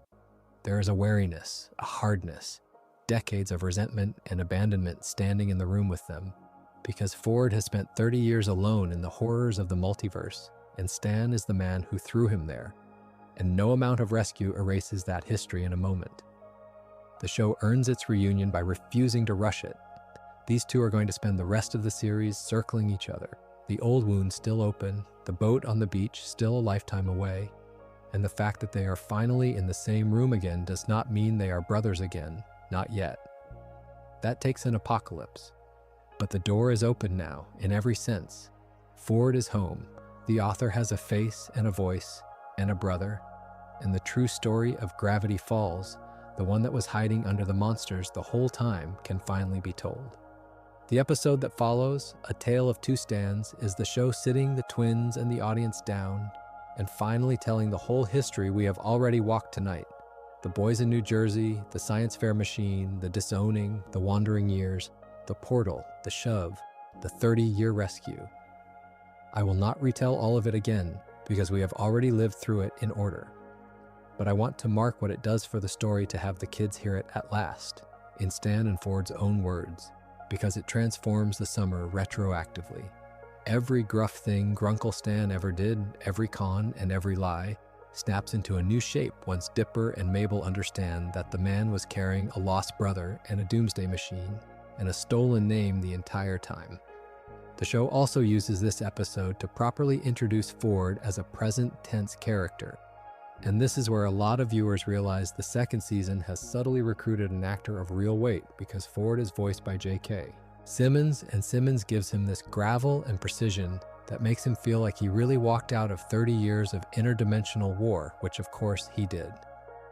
With Ford home and the truth out, the season pivots into its final movement, and the emotional center of that movement is the bond that forms between Ford and Dipper. Think about who these two are. Ford is the brilliant, curious, lonely mind who was mocked as a boy for being too strange and too smart, who wanted more than anything to be recognized. Dipper is the brilliant, curious, anxious boy who has spent all summer wishing for an adult who would take his mysteries seriously, a mentor who would see him as a peer instead of a kid. When they find each other, it is like a lock meeting its key. Ford looks at Dipper and sees himself as a boy. Dipper looks at Ford and sees the author, the legend, the man behind the journal that changed his life. And now that man wants to teach him, wants to spend hours in the lab explaining the deep structure of the universe to a 12-year-old who drinks it in. In episodes like the one where they explore an ancient dungeon monster together, you watch Dipper glow under Ford's attention in a way he never quite does understands, because Stan loves him, but Stan is not like him, and Ford is exactly like him. It is a bond that flatters Dipper more than anything ever has, and endangers him more than anything ever has, because it is about to ask him to make a choice that will break his sister's heart. Woven through the same stretch is the episode where Ford finally tells the family the full truth about the enemy, the last Mabelcorn. And it is where the abstract dread of Bill Cipher becomes a concrete, named threat with a plan. Ford explains what Bill is, a being from another dimension who wants to tear down the wall between worlds and remake reality into a nightmare. And he explains that Bill has been trying to get into Ford's mind for decades to extract a crucial piece of information, which is why Ford has taken a drastic precaution. He has a metal plate in his head, surgically placed, specifically to block Bill from reading his thoughts or possessing him. That detail sounds like grim flavor when you first hear it, a paranoid man who put metal in his own skull. And I want you to hold on to exactly how strange and specific it is, because it is not flavor at all. It is the setup for how the whole war ends. Ford also moves to protect the Mystery Shack itself, using unicorn hair to raise a shield around the property that Bill cannot penetrate, which sends Mabel off on a quest to obtain that hair and gives the episode its title. The important thing for the timeline is that by the end of it, the family knows the enemy.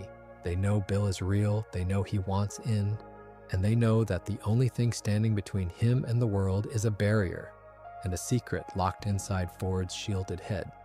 And underneath all of this cosmic preparation, the show is tracking a much smaller and much sadder countdown, the one that has been ticking since the first bus arrived. The summer is ending. Dipper and Mabel are about to turn 13. And they are starting, for the first time, to want different things. Dipper has found in Ford a future he can imagine for himself, a life of the mind and the mystery, right here in Gravity Falls. Mabel has started to feel the ground shifting under the one relationship she has always counted on, her twin brother, her other half, the constant, and she is terrified of what happens when summer ends and they go home and grow up and grow apart. The show is, at its deepest level, about the end of childhood, about that specific grief of realizing that the person you were inseparable from is becoming someone with a separate life.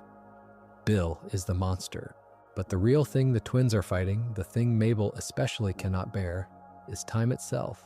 The summer running out, the two of them turning 13 and no longer being the same kind of together they have always been. Bill, patient as ever, is about to reach right into that fear and use it as the crowbar to pry the world open. The trigger for the end of the world is not a weapon or a spell. It is a broken heart, and that is the cruelest and most brilliant choice the show ever makes. The episode is Dipper and Mabel versus the future, and it braids the two countdowns together, the cosmic one and the personal one, until they become the same event.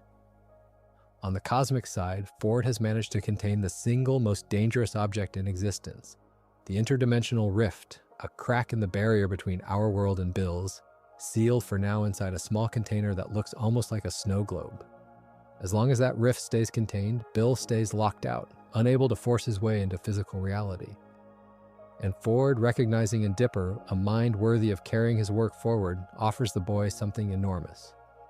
He asks Dipper to stay in Gravity Falls after the summer ends, to become his apprentice, to give up his old life and his home, and though nobody says it out loud, his twinship with Mabel in exchange for the future of the mind that Dipper has always secretly wanted.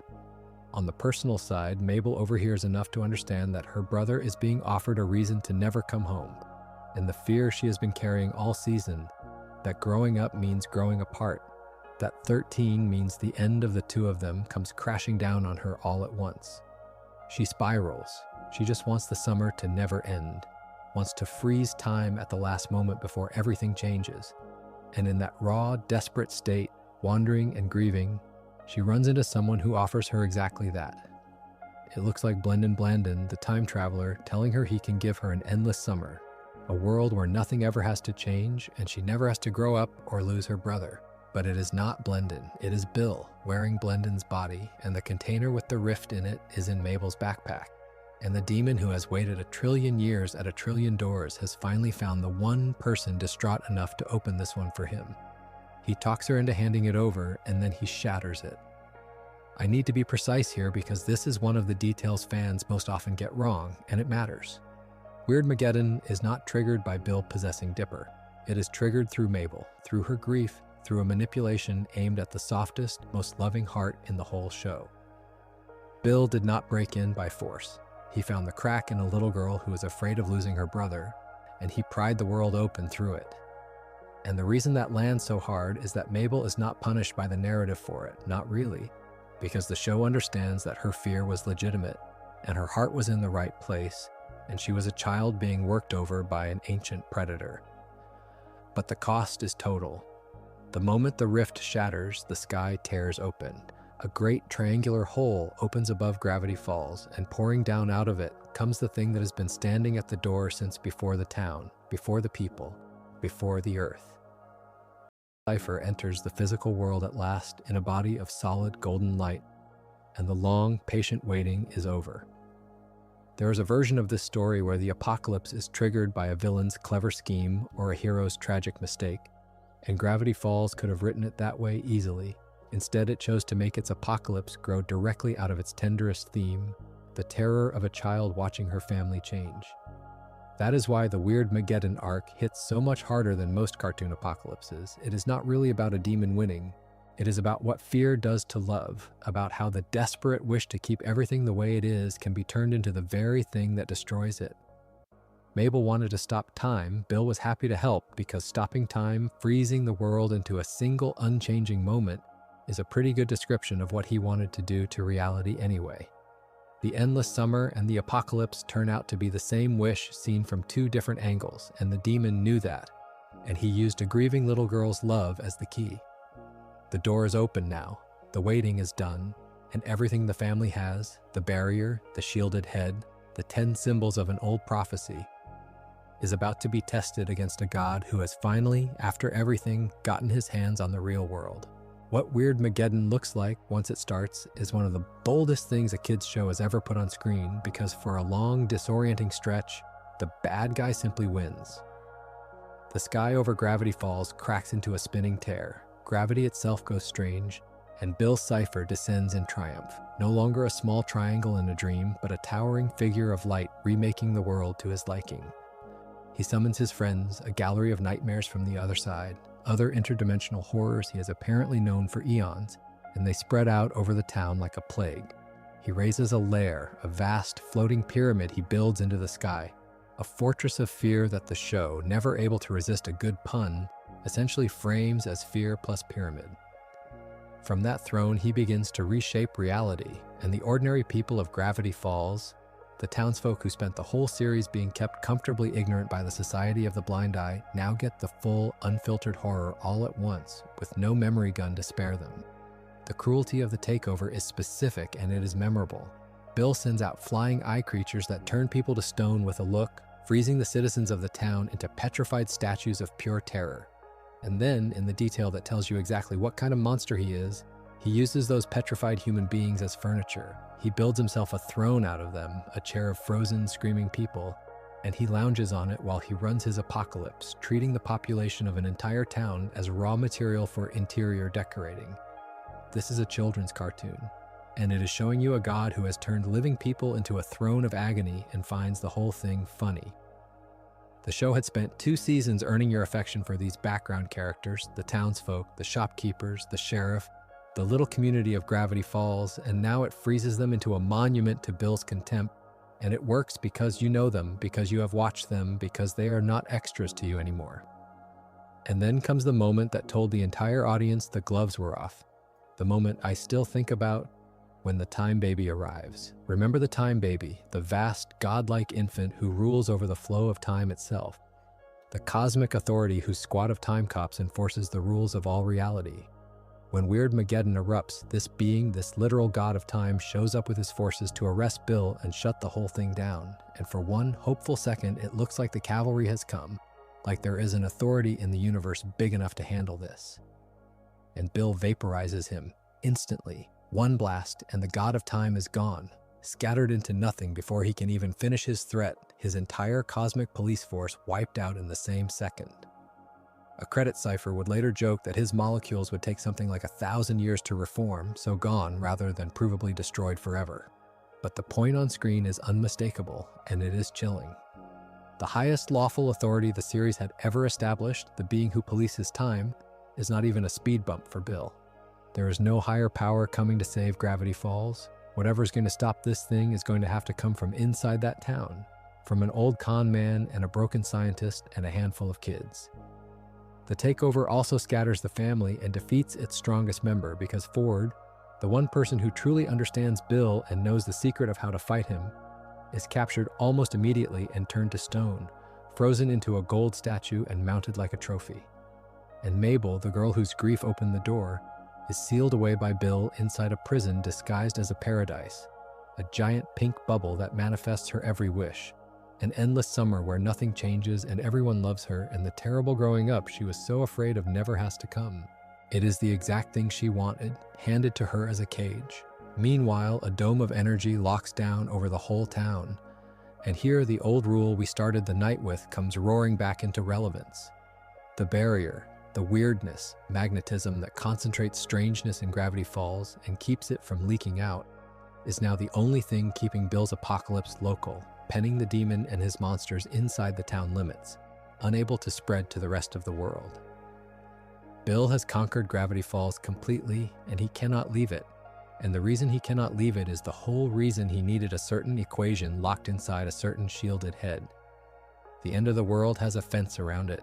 Now Bill has to find a way through the fence, and the only man who knows the way out is frozen in gold, and the resistance is down to a scientist statue, an amnesiac plan, and a handful of children in a ruined town.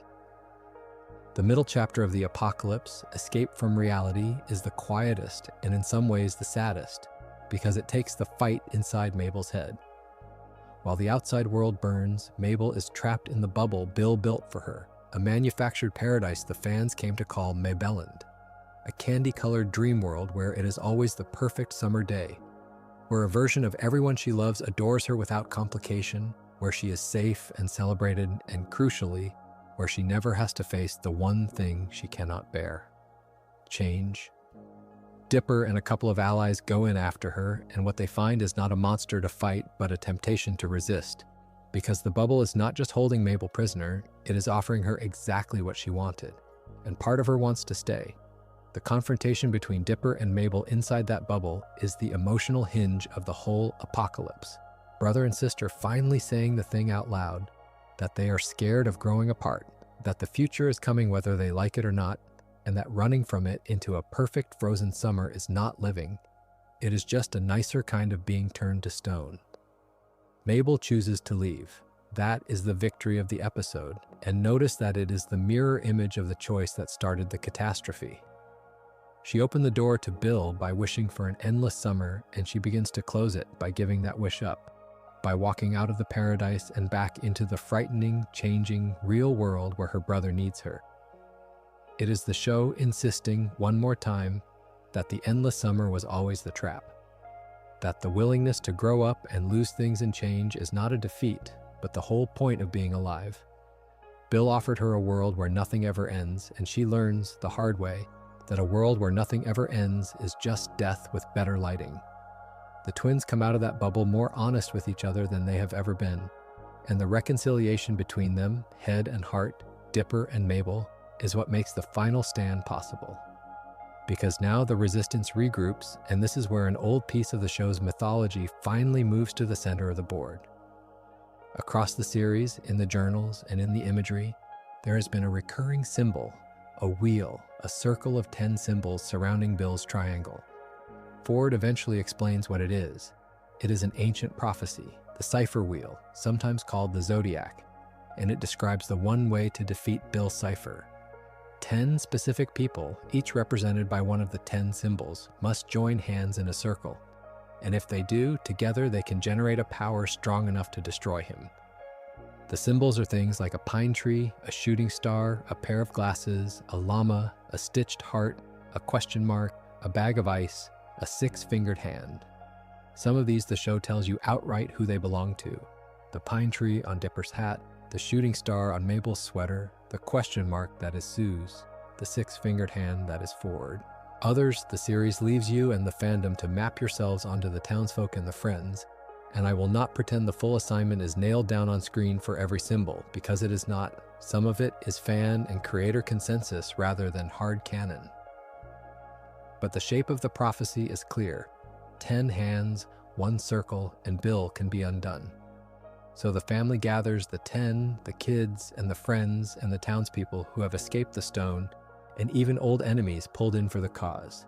And they assemble the circle, and for one shining moment, it looks like the ancient prophecy is going to work exactly as promised. The wheel begins to glow. The power builds. Bill, for the first time in the whole apocalypse, looks afraid. And then the prophecy fails. And it fails for a reason so human, so infuriating, and so exactly right that we will save the how of it for the finale.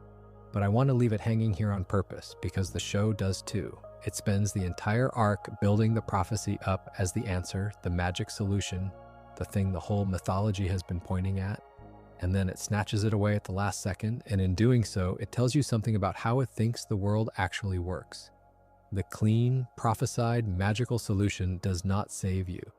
The show has never once believed in the easy way out. It believes in people, flawed and stubborn and loving and wrong, and it is about to prove that the thing that saves the world is not an ancient wheel of destiny at all.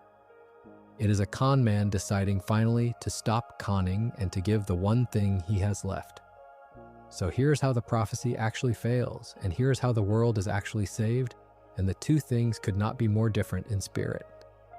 The cipher wheel is glowing, the 10 are joined, Bill is afraid, and at that exact moment, Stan and Ford, standing in the circle next to each other, start to argue about what, in the end, hardly matters, some flare-up of the old resentment, 40 years of grievance choosing the worst possible second to surface, one brother needling the other, the wound that never healed, splitting open one final time. And in the heat of it, one of them lets go of the other's hand. The circle breaks, the power collapses, the single greatest weapon in the universe against Bill Cipher, an ancient prophecy the entire mythology pointed toward, is ruined not by the demon's cleverness, but by two old men who could not stop fighting long enough to save the world. Bill, delighted, seizes the moment and burns the wheel to ash. The prophecy is over. It failed. And it failed because these two brothers are exactly as broken as the show has always told you they are. I love that the show does this because it refuses to let the mythology bail out the characters. The wheel was never really the answer. The answer, when it comes, has nothing to do with destiny and everything to do with a con man doing the last con of his life. With the prophecy in ashes and the family cornered, Ford has one card left, the thing he built the metal plate for, the secret of Bill's one true weakness. Bill is desperate to get a certain piece of information out of Ford's head, the equation that will let him break the barrier and take his apocalypse global. And to do that, he needs to get inside Ford's mind. But Ford knows something Bill has forgotten to be careful about. Inside a person's mind, in the landscape of thought itself, Bill is not a god. Inside a mind, he is just another idea, as fragile and erasable as any other thought, vulnerable in a way he never is in the physical world. Ford's plan is to lure Bill into his own mind and then destroy him there, but his mind is shielded by the metal plate, so Bill cannot enter it. And that is where the last trick comes in, and it is pure Stan. The brothers swap clothes. Stan puts on Ford's coat, Ford puts on Stan's fez and jacket, and they trade places, and when Bill comes to make his final threat, he threatens the wrong brother. He thinks he is talking to Stan, the useless one, the con man, and he thinks the man in the coat begging for mercy is Ford. So when Bill finally forces his way in a mind to tear the equation loose, he enters Stan's mind by mistake, believing it to be Ford's. And the instant Bill is inside, trapped in the mindscape of a man whose head is not protected by any plate, Ford does the thing the whole series has been secretly building towards since a broken inventor first pulled a trigger on himself decades ago. He fires the memory gun. The memory gun that McGucket invented to erase his own horror, the weapon that has been sitting in the show's back pocket since the Society of the Blind Eye, is turned on Stan's mind at full power, and it erases everything.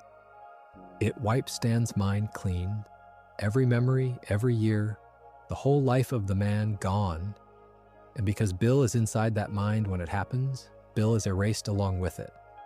In Stan's mindscape, as reality dissolves around them both, Stan's own inner self turns to the panicking demon and beats him apart with his bare fists, an old man in his own crumbling head punching a god to pieces while everything he ever was disappears. Bill screams and burns, and as he dies, he speaks a strange reversed invocation, calling on a being called the Axolotl, an ancient cosmic power begging for a way to return. And then he is gone. Bill Cipher, the thing that waited 1 trillion years at 1 trillion doors, is destroyed by a con man's oldest instinct, the willingness to trade himself away, and by a weapon built out of one broken man's need to forget. The cost is enormous, and the show does not cheat it. To kill Bill, Stan gave up his entire mind.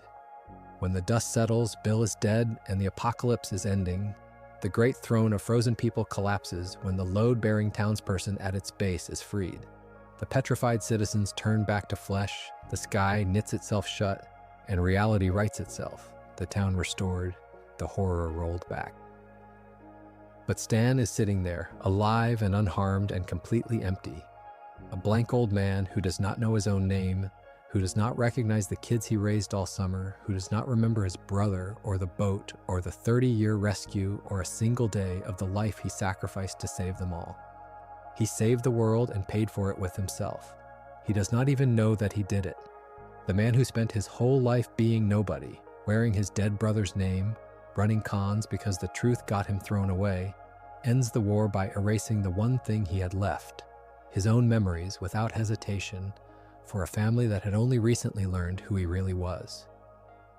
It is the most Stan thing he could possibly do, the final grift, conning the god of nightmares into the one room where he could be killed, and paying the price himself in silence, without expecting to remember the sacrifice or be thanked for it.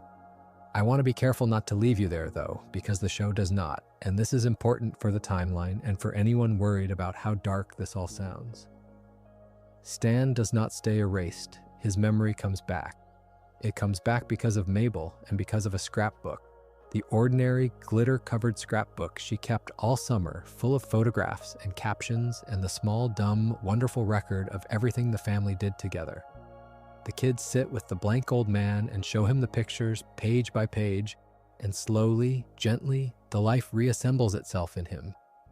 The summer, the twins, the brother, the whole man swimming back up out of the dark, coaxed home not by science or magic, but by a child's photo album and the love pressed into every page of it. It is the perfect inverse of the memory gun. The society tried to save people by taking their memories away, and it broke them. Mabel saves Stan by giving his memories back, and it heals him. The show's entire argument about forgetting and remembering, running all the way back to McGucket in the junkyard, lands in that one scene. An old man remembering himself because someone who loved him refused to let him disappear. No main character dies. The only thing that is truly destroyed in the whole apocalypse is Bill. Everyone else, even the man who gave up everything, comes home. With Bill gone and Stan restored, the show does something a lot of finales are too impatient to do. It slows all the way down and lets you say goodbye.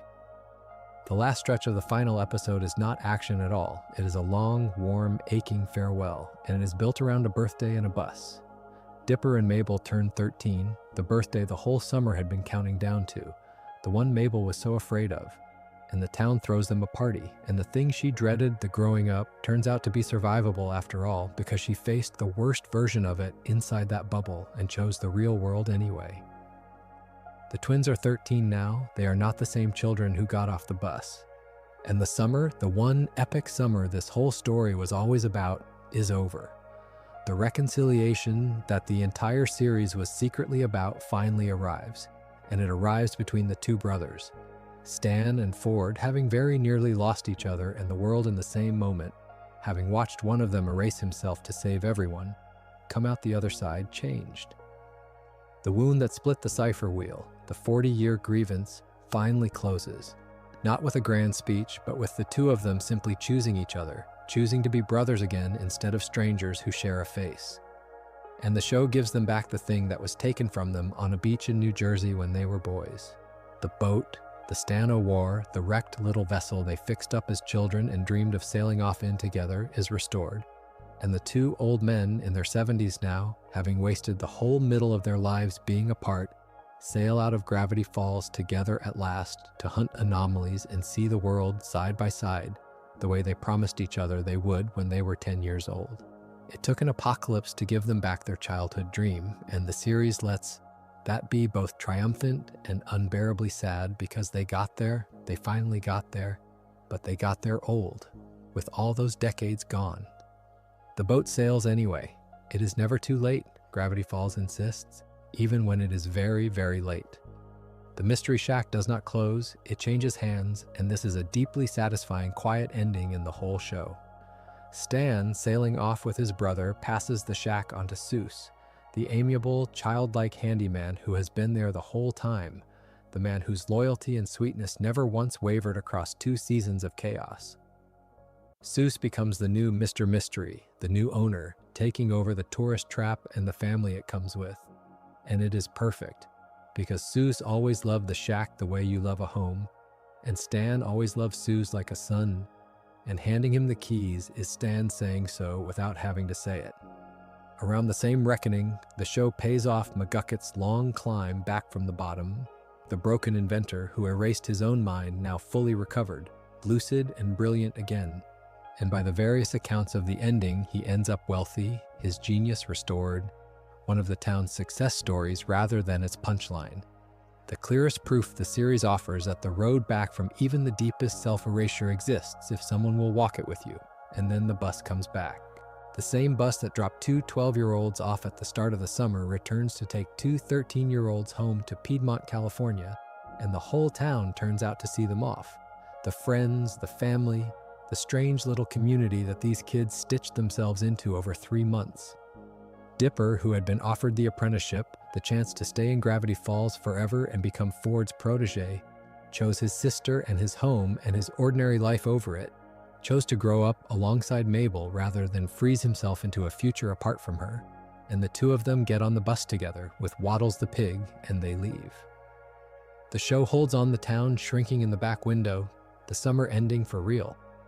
And it does not pretend that is not a loss. It is a loss. Childhood is a place you have to leave. The whole series was, underneath the demons and the ciphers, a story about the last summer before you grow up. That specific golden window that every kid gets and no kid gets to keep. And it ends the only honest way it could, with the bus pulling away and the town getting smaller, and 2 kids who are not quite kids anymore heading home, carrying everything that happened here inside them. That is where the show itself ends, and if the story stopped there, it would already be as complete a piece of storytelling as television animation has produced. A whole world built and populated and mystery boxed and then paid off and closed. Every thread tied, every character sent somewhere true. Stan and Ford on the boat, Suze in the shack, McGucket hole, the twins home in 13, Bill dead in the collapsed wreck of his own apocalypse. Summer over. But of course it did not quite stop there, because Gravity Falls was never a show that let you have a clean ending without leaving one last thing buried in the ground for you to find. And there was a statue in the woods, and there were books yet to come. And the mystery, as the very last image promised, was not entirely finished being told. The story did not end when the show did. It moved onto the page, and the first place it went was into the very object the whole series had been chasing.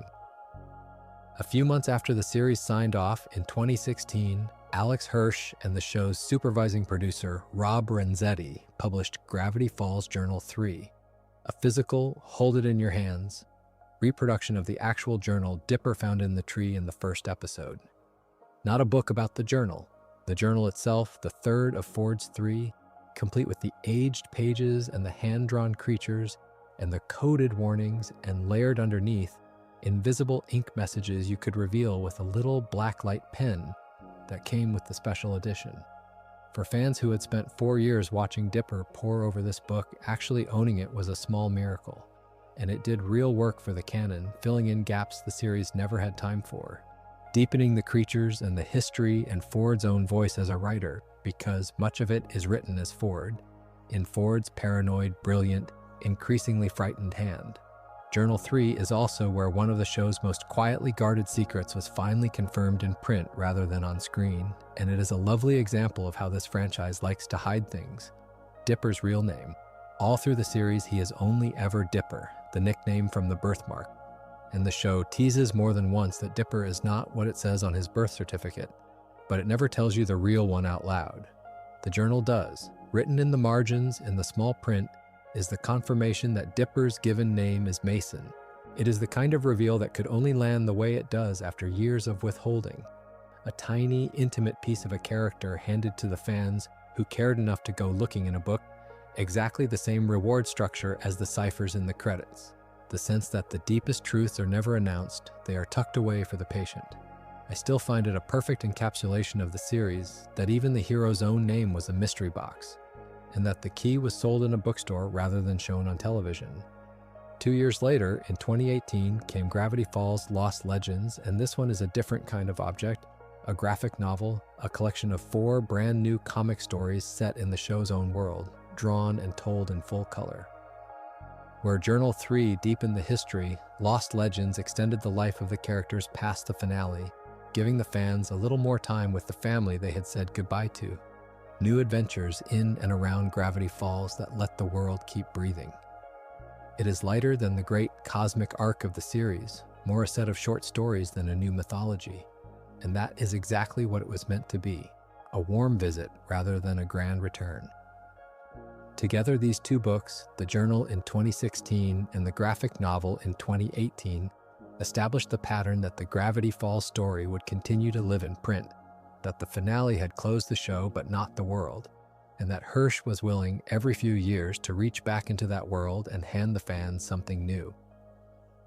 What is worth understanding about all of this expanded material, and I think it is a genuine strength of how it has been handled, is that it is all authored by the people who made the show, primarily Hirsch himself, which means it carries real canonical weight, rather than the vague authority of a spin-off someone else wrote. When Journal 3 tells you Dipper is Mason, that is the show's own creator telling you, and it counts. When the later material adds to the timeline, it is not a licensed cash grab bolted onto the side. It is the continuation of the original vision by the original mind. That matters enormously for a franchise this obsessed with truth and lies and what really happened, because it means the books are not apocrypha, they are testimony delivered by the one witness whose account the whole thing is built on. Gravity Falls spent its whole run teaching you to distrust the official story and dig for the real one. And then it made sure that the afterstory, the part that comes once the credits have rolled for the last time, was told by the person who actually knew. The world kept unfolding carefully, deliberately in the hands of the man who built it, and the biggest unfolding of all was still 6 years away. And it would be told, for the first time, entirely in the voice of the villain. In 2024, 8 years after the finale, the last major piece of the timeline arrived, and it arrived from the strangest possible narrator. The Book of Bill, published in July of that year, is written entirely in the voice of Bill Cipher, framed as the demon's own book, his memoir, and his manifesto and his taunt, somehow smuggled from wherever he now exists into our hands. We have already touched its account of his origin, the flat world of Euclidia that he destroyed, so I will not walk that ground again. But what the book does for the timeline, the thing that matters most for where we leave the story tonight, is that it answers the question the show left dangling in that final live-action shot of the statue in the woods. Is Bill actually dead? And the answer the book gives, in Bill's own gleeful, unreliable words, is no. Not exactly, not the way you were hoping. Here is what the book establishes, held always at arm's length because the source is the least trustworthy being in the multiverse. When Bill was erased inside Stan's mind in the instant before his destruction, he did what a creature that has cheated every rule always does. He made a bargain. His reverse dying words, the invocation of the axolotl, were not just a scream, they were a deal, a plea to that vast cosmic salamander of a god. And the axolotl answered. Instead of being annihilated, Bill was pulled out of space and time entirely, taken out of the flow of reality before the erasure could finish him, and deposited somewhere else, somewhere the book gives a name to, a place called the Theraprism. And this is where the story gets both funny and unsettling, because the Theraprism is not a dungeon or a hell, It is a kind of interdimensional rehabilitation facility, a prison for the worst souls in existence where the inmates are held indefinitely until they sincerely atone for what they have done and earn the right to be reincarnated into some simpler, humbler form of life. Bill Cipher, the god of nightmares, the destroyer of two worlds, is in therapy. He is in cosmic rehab. And the whole book, framed as his journal, is the writing of a being who is supposed to be reflecting and healing and who is, instead, unrepentant, scheming, and absolutely certain he is getting out. That is the state of Bill Cipher on the timeline as it stands now, and I want to be precise about what it does and does not mean because it is easy to overstate in either direction. He is not dead in the clean, permanent sense the finale seemed to offer. The axolotl bargain saved him from true erasure, and he persists, conscious himself, out there in the theraprism, but he is also not back, not free, not loose in the world. He is confined, and the only door out of his confinement is a door he refuses to walk through, because walking through it would mean truly atoning, sincerely repenting, becoming humble, and everything about Bill, every word of his own book, screams that he would rather rot in cosmic rehab for eternity than admit he was wrong about a single thing. His imprisonment is, in a sense, self-inflicted, the same way his original catastrophe was, of being so incapable of seeing past his own certainty that even the mercy offered to him becomes a cage he locks from the inside. He can leave the moment he means it, he will never mean it, so he stays. And the book, being Bill, cannot resist one final tease, the same hand outstretched that the show ended on. It circles back to that statue in the Oregon woods, the petrified stone form Bill left behind when he died, and it leaves you with an image of that statue and a warning that runs all the way back through the whole series, the thing the series taught you to fear in the very first season. Never shake the statue's hand. A handshake in Gravity Falls was always how you sealed a deal with Bill, always the mechanism by which he got his foot in your door, and the book ends by pointing at the real stone statue and daring you, insisting that someone, someday, will come along and take that outstretched hand, and that when they do, the story is not over after all. Whether that is a real threat or the empty boasting of a defeated con man locked in a cell, the book is careful never to resolve because Bill is telling it and Bill lies, and the whole unbearable point is that you cannot be sure. That is where the complete timeline of Gravity Falls currently ends.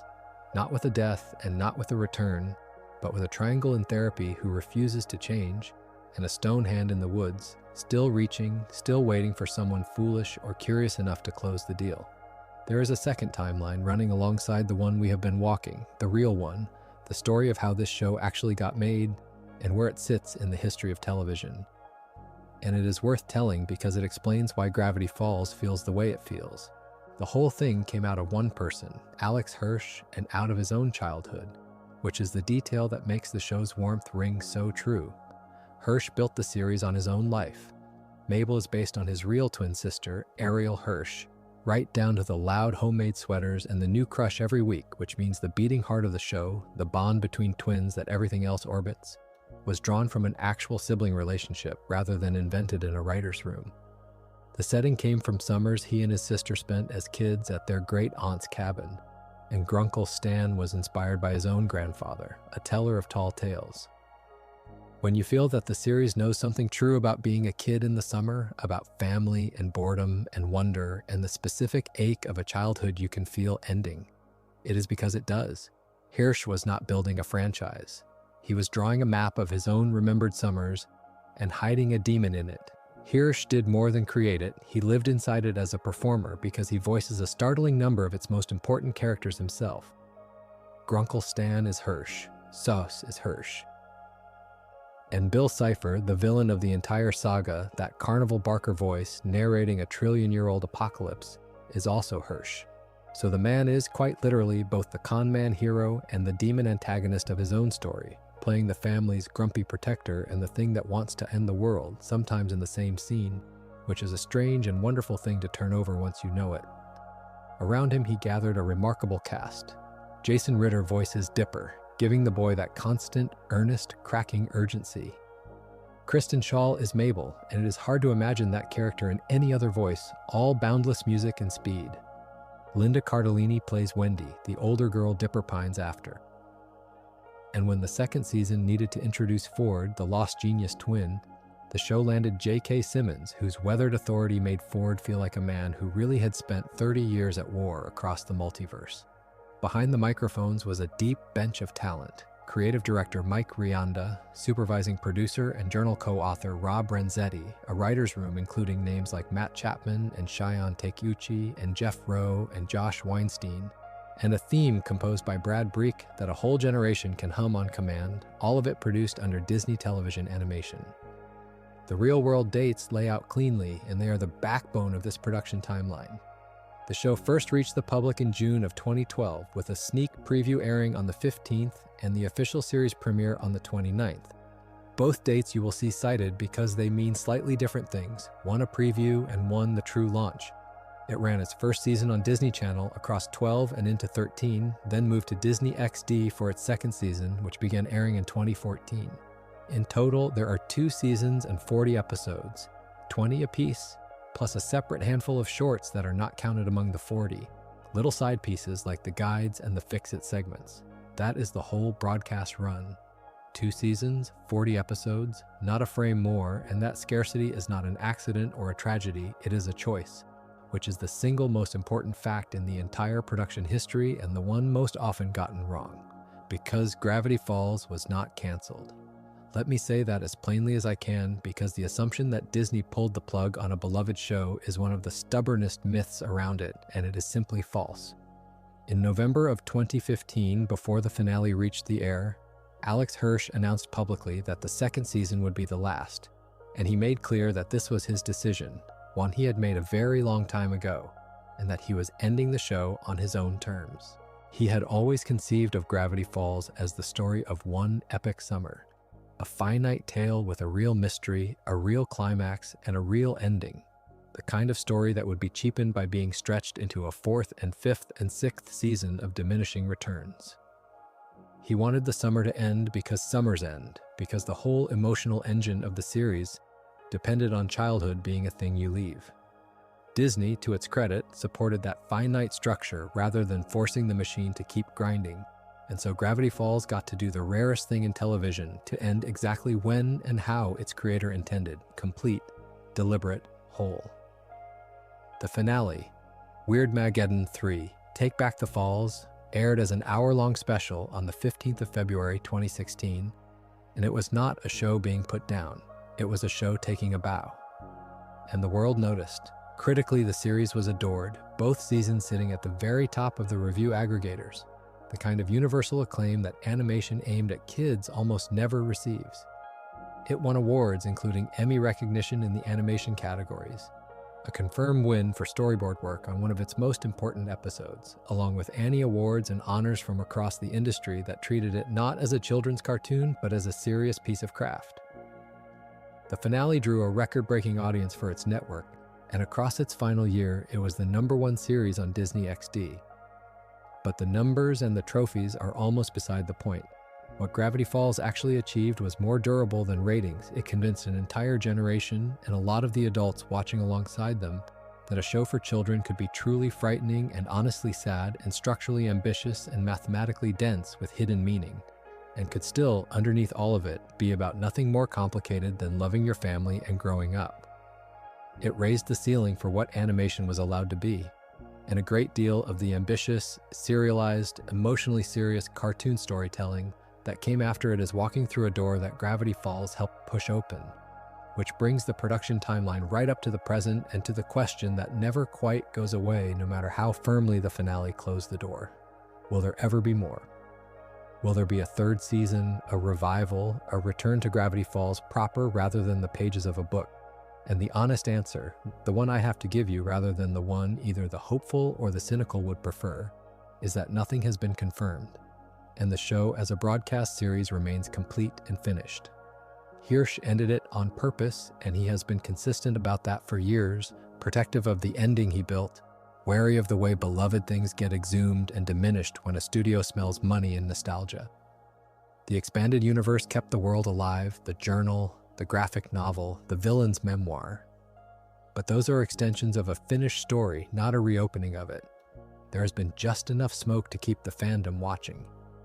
Around the time the villain's book landed in 2024, a Disney executive made a comment that spread instantly through the fan world, saying that the studio was in conversations with Hirsch and offering that never say never kind of language that studios use, and it set off exactly the wave of speculation you would expect. But I have to be precise about what that is and is not, because a single executive saying they are talking to a creator is a very long way from a greenlit revival, and it would be dishonest to inflate a hopeful comment into a promise. There is no announced third season, there is no confirmed return of the series, there is a beloved creator, a studio that knows what it has, and a conversation, and conversations are not shows. What is actually and concretely on the horizon, dated and announced, is another book, an art book called The Art of Gravity Falls, set to arrive in the autumn of 2026.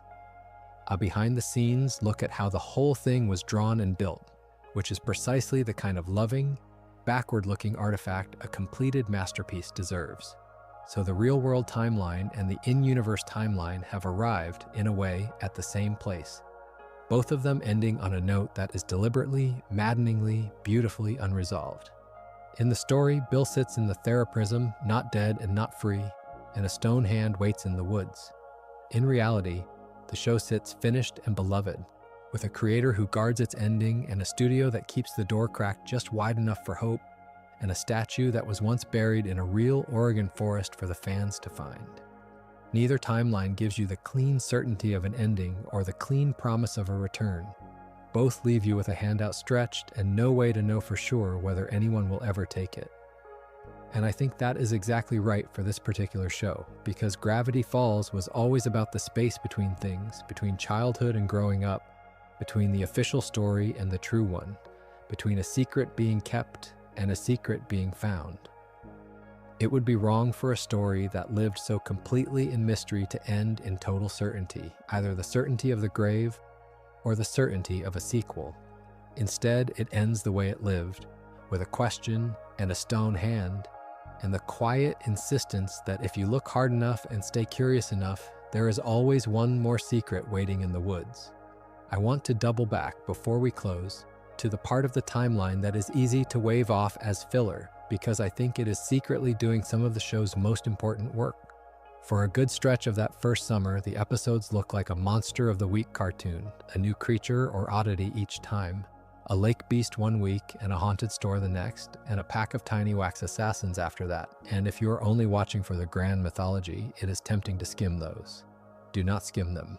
The bestiary of Gravity Falls is not decoration, it is the slow, patient way the show makes the town feel real enough that the apocalypse can eventually feel like it is happening to a real place. Every gnome and every ghost is a brick in a world you come to believe in. And the series is careful to give even the throwaway monsters their own logic, their own weaknesses, their own strange dignity.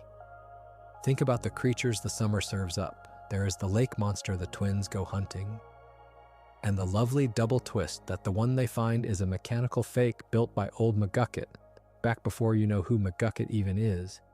And yet the journal insists a real one exists in the lake somewhere, so the fake does not cancel the mystery, it deepens it.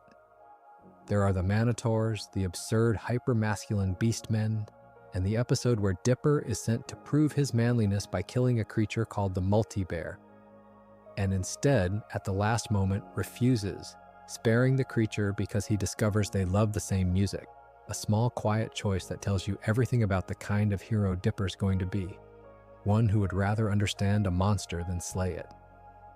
There is the whole holiday of Summerween, the town's invented second Halloween in the middle of the summer, a piece of world building so charming it feels like it must be real somewhere. There is the boy made of water in the lake, and the surprisingly tender little romance Mabel strikes up with him before she has to let him swim home to the ocean. Each of these looks like a self-contained lark, and each of them is teaching you the rules of the world and the hearts of the kids at the same time. And what the standalone episodes are really up to underneath the monsters. They are hiding the mythology in plain sight. The show seeds its enormous secrets into episodes that look like they are about something small, so that when the big reveals land, you realize the clues were there all along, dropped casually in installments you thought were just for fun. A hidden room glimpsed in an episode ostensibly about the twins fighting over the golden opportunity of a body-swapping carpet. A moment of the author's handwriting, a symbol in a background. The show trusts you to be watching closely even when it is pretending to be silly. And it rewards the rewatch more richly than almost any cartoon ever made, because on a second pass, the filler evaporates, and you see that there was never really any filler at all, only mythology wearing a monster costume. That is the same principle as the credits ciphers in the invisible ink, the conviction that the deepest things should be hidden inside the lightest ones, that a story about the end of everything should be smuggled inside a story about two kids and their weird summer. There is one more creature worth landing on because it doubles as a lesson the show keeps teaching, and that is the unicorn. Late in the run, when the family needs unicorn hair to protect the shack, Mabel goes off to get it, believing unicorns to be the purest, most magical creatures in the forest. And what she finds instead is that the unicorn is a smug, mean, manipulative con artist, that its supposed ability to judge the purity of your heart is a scam, that the one creature everyone pictures as pure magic is, underneath the sparkle, just another grifter. It is played for laughs, but it is also the show's thesis in miniature, delivered one more time in a fresh costume. Nothing is what it seems. The founder is a fraud, the psychic is a fraud, the tourist trap owner is hiding a doomsday machine, the friendly muse is a world-ending demon, and even the unicorn, the literal symbol of purity, is running a con. Gravity Falls builds a whole forest full of wonders and then gently and repeatedly reminds you to look twice at every single one of them, because the surface is never the story. By the time the real monster comes down out of the sky, you have been trained by 100 smaller creatures to understand that the town was always stranger and deeper and more dangerous than it looked, and that the only ones who survive it are the ones who kept paying attention. For all the demons and dimensions, the thing that actually holds the timeline together is a small circle of ordinary people. And I do not want to reach the end of the night without giving them their due, because the Mystery Shack was always really a story about a makeshift family more than a haunted tourist trap. Start with Wendy, the 15-year-old cashier, the laid-back older girl who works the register and does the bare minimum, and radiates the specific effortless cool that a 12-year-old boy finds completely devastating. Dipper spends a long stretch of the show nursing a hopeless crush on Wendy, and what I appreciate is how honestly the series handles it, because it does not give him the fairy tale. Wendy is older, she is not interested in that way, and the series lets Dipper feel the full sting of that and then, crucially, lets it become a friendship instead of a tragedy. He grows up a little. He learns that wanting someone does not entitle you to them, that a real friend is worth more than a fantasy, and Wendy stays in his corner all the way to the final battle, one of the 10 hands in the circle, one of the people who fights for the town. It is a small, true piece of growing up folded into a show about the apocalypse, and it never once feels like a lesson because it is played as a genuine ache. Then there is Seuss, and Seuss might be the purest heart in the entire series. The handyman, the man-child, the guy who fixes things around the shack and treats every bit of nonsense the twins get up to with total, unquestioning enthusiasm. The show slowly lets you understand that Seuss has a wound of his own, that he was let down by his own father, that the family he was born into failed him in a way that left a mark, and that the reason he loves the Mystery Shack so fiercely is that it became the family he did not otherwise have. Stan, the gruff old con man, is the closest thing Seuss ever had to a father.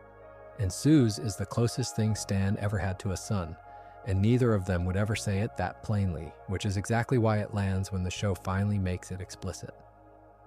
Handing Seuss the keys at the end, making him the new owner, is the payoff of a relationship the series built patiently across 2 seasons.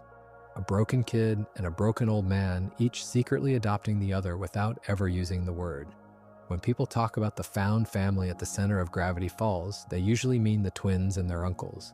But Seuss is the proof of the idea in its clearest form, a person who was given the wrong family by birth, and who went out and built the right one by choice. Around those two orbit the rest, the whole small-town ecosystem the show fleshes out with real care, and even the ones who start as antagonists get room to be human. Robbie, the teenage rival, the sullen boy who is Dipper's competition for Wendy, could have stayed a simple obstacle, and instead the series lets him be an insecure kid in over his head, not a villain, just a teenager. Pacifica, we have already watched turn from a cartoon snob into a cornered kid, and eventually the bravest one in town. Even Gideon, the pint-sized tyrant, gets a note of something like redemption by the end. The pattern holds all the way down.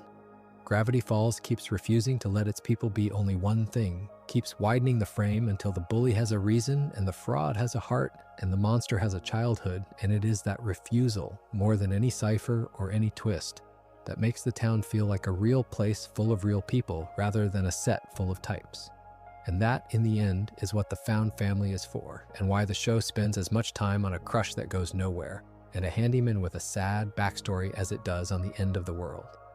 Because the apocalypse only matters if you love the people it threatens. All the cosmic machinery, the portal and the rift and the cipher wheel and the trillion-year-old demon is scaffolding built around a much smaller and much more durable structure, a group of lonely, damaged, wonderful people, a con man and his lost brother and 2 kids, and a heartbroken handyman and a cool older girl and a whole town of oddballs who found each other over one strange summer and became, against all odds and all their own defenses, a family. The timeline we have walked tonight is enormous. It stretches from a buried spaceship to a demon in cosmic rehab, across trillions of years and dozens of dimensions. But every single beat of it, every reveal, and every apocalypse is in service of that one small warm thing at the center, people who are alone learning that they did not have to be. That is the secret the whole mystery box was built around. It was never really about what was hiding in the woods. It was about who you found while you were out there looking. If you lay the whole timeline out flat, from the buried ship to the demon in rehab, one pattern runs through it more insistently than any other, and once you notice it, you cannot stop seeing it. This is a story obsessed with memory, with forgetting, and with remembering. And nearly every major turn on the timeline is really a turn of that one wheel. Look back across everything we have covered tonight and count how often the crucial event is somebody's memory being taken or given. The town is founded and then its true founder is erased from history, deleted, forgotten on purpose, so a more convenient story can take his place.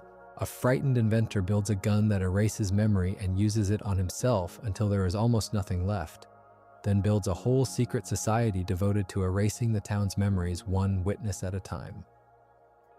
A con man spends 30 years so that the world will forget his brother is missing and forget that he himself ever existed.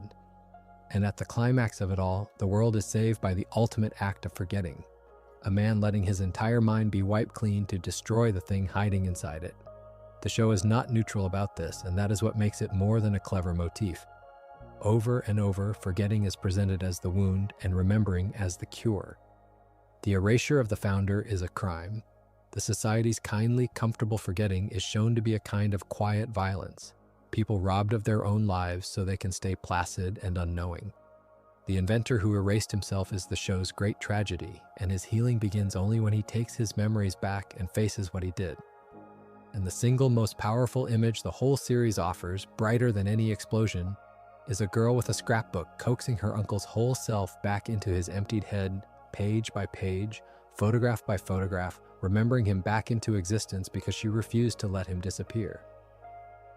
The comfortable forgetting the society sold its neighbors is the same medicine that hollowed McGucket, and the scrapbook is its answer, one life handed back page by page instead of carved away. The show could not be clearer about which side it is on. To remember is to be a person. To be erased or to erase yourself is the closest thing to death this gentle show will show you. And that is exactly why the ending, the real ending out in the theraprism, lands the way it does, because it is the theme turned inside out one final time. Bill Cipher, the destroyer, escapes true erasure by making a bargain, and what he is offered is a chance to be reborn, to atone and become something new and small and humble, to let the old monstrous self be, in a sense, forgotten so that a better self can take its place. It is the same medicine the show has been offering all along, the idea that facing your past honestly is the only road forward. And Bill refuses it. He would rather cling to every memory of every terrible thing he ever did and rot in a cell forever than let go of the self that did them. He is the one character who is offered the healing version of forgetting, the clean slate, the rebirth, and turns it down out of pure, incurable pride. The being who once destroyed a whole world trying to force everyone to see ends up as the one soul in creation who refuses to look honestly at himself. That is his hell, and he built it, and he keeps the key in his own pocket and will not use it.